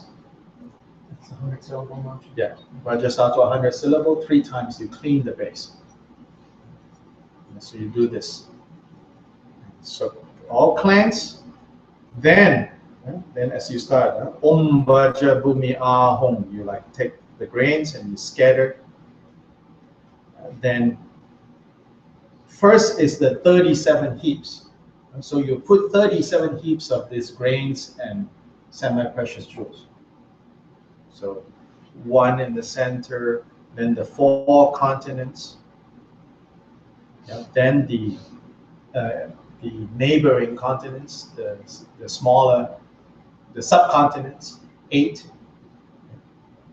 1, 2, 1, 2, 1, 2, 1, 2. Then the first ring goes in. Then other heaps. So then you have a heaping of the grains.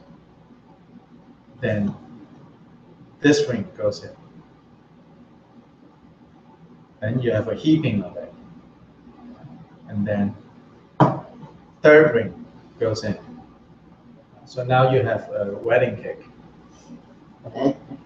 Yeah, and so pretend this is like a wedding cake up, and finally you put this on top. Yeah? put this on top, then you finish the 37. And so after the 37, now again, because this is a abbreviated foundational practice, it's a little bit different from if we do the long one. So here I feel that all you need to do is after the 37, then you dismantle the whole. And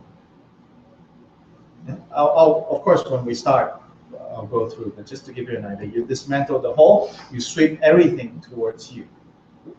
This is a sign of receiving blessings. Then these you can actually put aside. Then what you accumulate is not the 37, it's the 7, which is on page 13. This ground sprinkled with scented waters and trimmed with flowers, adorned with the supreme mountain. Okay. So that's when you put the first heap in the middle, supreme mountain, and 4 continents. Then quickly, 1 heap, 2 heap, 3 heap, 4 heap. Okay. 1, 2, 3, 4, like going clockwise, the 4 continents. So now it's 5 heaps.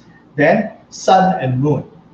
Yeah, so another 1 heap, 2 heaps, 7 heaps. Then, may all migratory beings experience such a pure life. As you say that, you sweep it all down again. Then again, 7, sweep it down, 7, sweep it down, 7, sweep it down, 7, sweep it down. That's how you accumulate. It's kind of fun.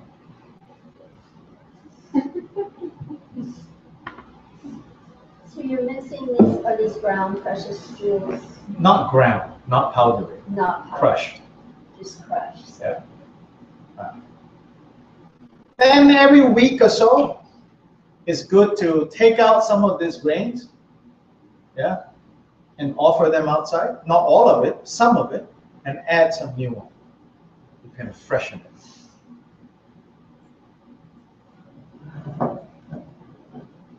So the grains and the jewels are all mixed together.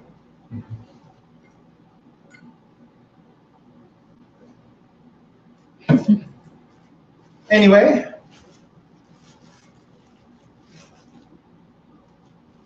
Put an extra one there. yeah. So I have a question. Yes. If we have like a daily shamatha practice, should we frame it with these opening prayers and dedication? Yes. Okay. Yeah. Now, would it be good to say the opening prayers and then the common or foundational practices like The common foundational? the mind? Yeah, mind reversals. Yeah, that would be good. Yeah.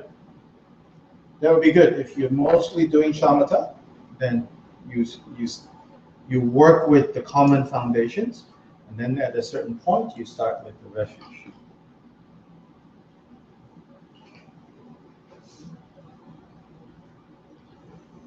And so if your commitment right now, is doing shamatha, then the way you incorporate at this point is to do focus on the common foundations with the opening and the closing as a proper way to kind of frame. Otherwise, your shamatha practice is just, secular, getting some peace of mind. But if you frame it within that, then you are doing the practice. Then when you want to start refuge, that would be really good. So now you also mentioned after the foundational, like the 4 mind reversals, like sit and contemplate that for whatever amount of time. So how would you incorporate that? Incorporate into a shamatha? Oh, then you do the 4 and then you do the shamatha. Okay. Yeah. With like pausing to contemplate?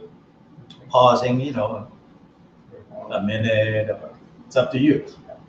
Remember, your shamatha is the main body, so then that's your preliminary. So everything, if your main body is refuge, then your preliminary is your common foundation. Then, a minute or two. I mean, you have to be realistic. Like if you have an hour, you want like at least 2/3 of that to be your main session, and then the other third distributed as accordingly. If you have half an hour, again, you want 2/3 to be on your main, and then the rest distribute accordingly. Now, make it your own process. Understand, the elements that have to be in place. Then make it your own process. And experiment with that, and then if you're still not confident that you got it right, then we talk one-on-one. Yes. So the same as what he's saying, if I'm doing a meditation on an impure object or just a natural state of Zochen, I could frame with this. Mm-hmm. To incorporate the two together, make it all in one daily. Yeah. But with the intention and understanding that,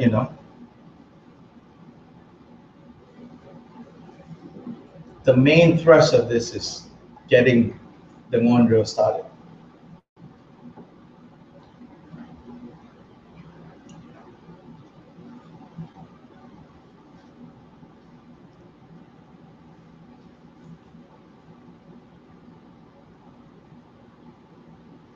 Can you define Mon drill exactly? Foundational practice. That's the literal translation.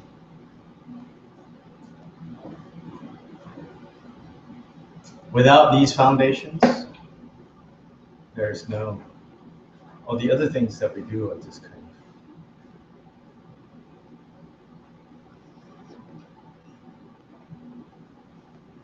icing.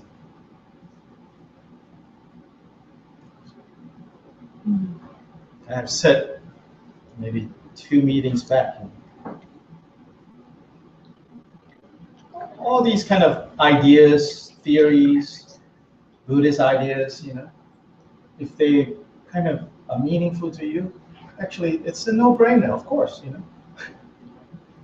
It's talking about things as they are, how can that not be the case? That you recognize it or that you like it, good, but it's not a big deal. Like, until you apply methods for that to kind of go against the flow and create some kind of resistance initially, then you're not much is going on. Understand that we are now flowing according to samsaric currents. That's where we are. And until we begin to adopt methods that pulls us against the current, and whenever you pull against the current, it's going to be pushing. Now, I hope in the pushing, you get a glimpse of how much fun it is to push against the current. That's also why people do dangerous things, because it can get addictive. You're like, this is really good to go against the current. But then it takes a lot of dedication to engage in extreme sports. So Dharma practice is extreme sports.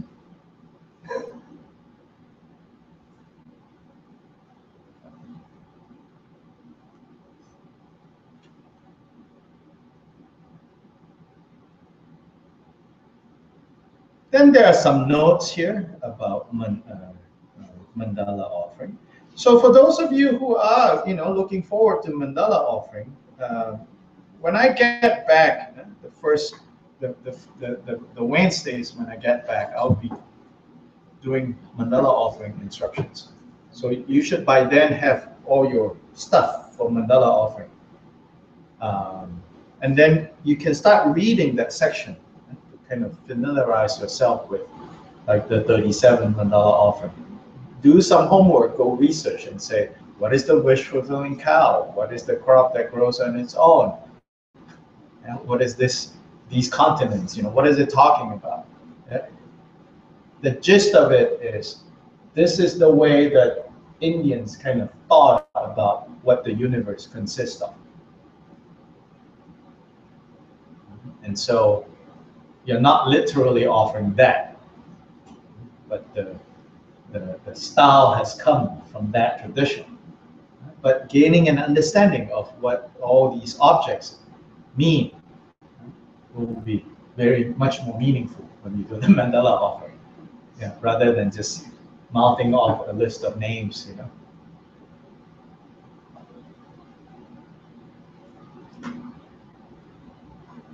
Any questions? So really on Wednesday, come and do this. I would suggest that the first couple of Wednesdays moving forward, focus on the 4 common foundations, and then refuge. Then the 3rd and the 4th, you can focus on Vajrasattva.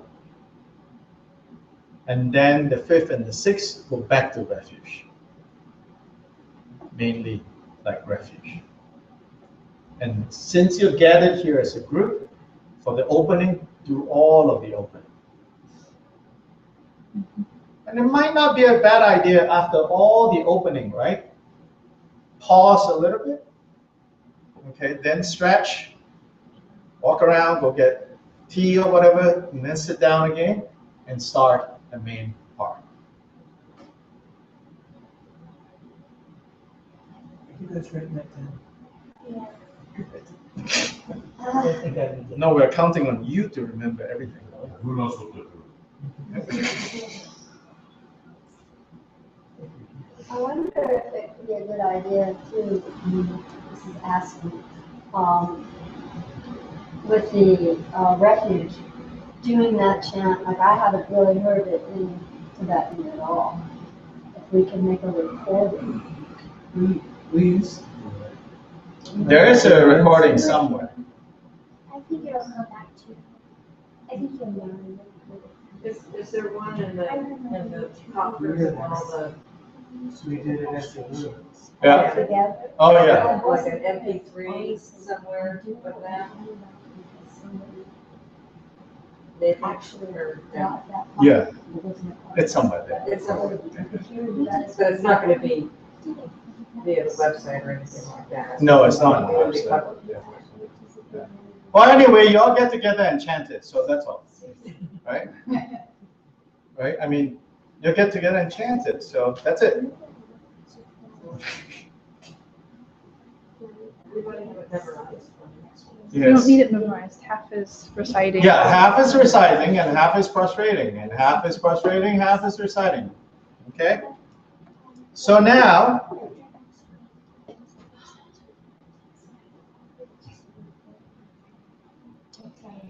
a word about Saturday. I feel strongly, if you can, you should come. Of course, if you can come for the whole thing, it's really good. If you cannot, then you have to strategize. And I would say the first session would be more important in the long run. Second and third session is going to be good, but if you have only some hours to spare, then the first session, the morning, is important. Even though on the surface level, the morning may be like, oh, I don't know. But the morning session is the reading transmission and some brief kind of teachings on these 2 texts from the 2 Kagyu traditions. In the afternoon, it's more kind of our thoughts, my thoughts, Karma's thought about, you know, certain issues that are crucial, especially to Kagyu lineage. And then the third session is more on how to apply these things beyond the context of Kagyu kind of more generally for people interested in Buddhism. So the third session is more kind of like making it so that if there are people who are participating and don't particularly feel that connection to Kagyu, what they can do, kind of like bringing it beyond the confines of the tradition. So that's why the subtitle has the words tradition, transmission, and translation. By translation, we mean how do you translate this to people who don't particularly care whether you're Kagyu or Gyuka or whatever? You know. By transmission, I mean those of us who see ourselves as Kagyu, then how do we receive this? You know, by tradition, we mean, you know, traditionally this is how it is done. And here are the traditional definitions for all these terms. Transmission is, now what can this mean to me now? Translation would be, how do I talk to other people about this? Without betraying the integrity of tradition. And if you just go for tradition blindly, then there's no transmission, which is the second part of the program. Right? How do we actually receive this transmission, even if we have done all the tradition? And a lot also get stuck there. They just go for tradition, and they become sort of gone native. They start wearing Tibetan costume and go about changing their names to Tibetan names, and so yeah, you sort of got tradition, but you didn't get transmission. Then even if you got transmission, how do we translate this to people who don't really care to do all of this, but could be helped by this material? That's the translation. So that the subtitle there, it's not random. So those three sessions are kind of organized into these three issues. Will it be taped? It will be taped, but it will not be publicly broadcasted. So like the empowerments, again, those of you who are out there, if you attended those empowerments, you're already on that list. And so just look for my Facebook account on Saturday, and then you can join by going there.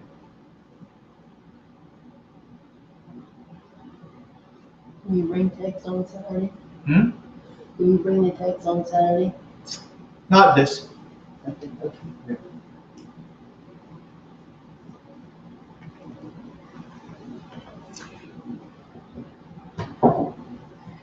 So,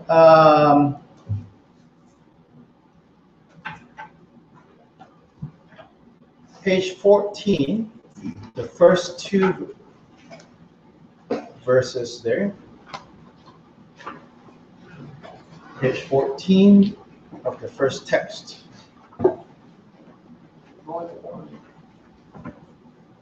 Great Vajradhara Diliva Naropa Marpa Milarepa Dharma Lokampopa Pamalupa and Compartmentalizing. Please bestow upon us the most auspicious blessings of all you Kagyu Gurus. By this merit may I achieve the all-knowing state. May all who wander the waves of birth, old age, sickness, and death cross the ocean of samsara by defeating enemies of thoughts and delusions. Then the 8 verses, page 24. With the determination to accomplish the highest welfare for all sentient beings, who surpass even a wish-granting jewel, may I train to hold them as supremely precious. Whenever I associate with others, may I train to think of myself as the lowest among all, and respectfully hold others to be supreme from the very depths of my heart. In all actions, may I train to search into my mind, and as soon as an afflictive emotion arises, endangering myself and others, I will firmly face and avert it. May I train to cherish beings of that nature and those oppressed by strong sins and suffering, as if I had found a precious treasure very difficult to find. When others out of jealousy treat me badly with abuse, slander, and so on, may I train to take on all loss and offer victory to them.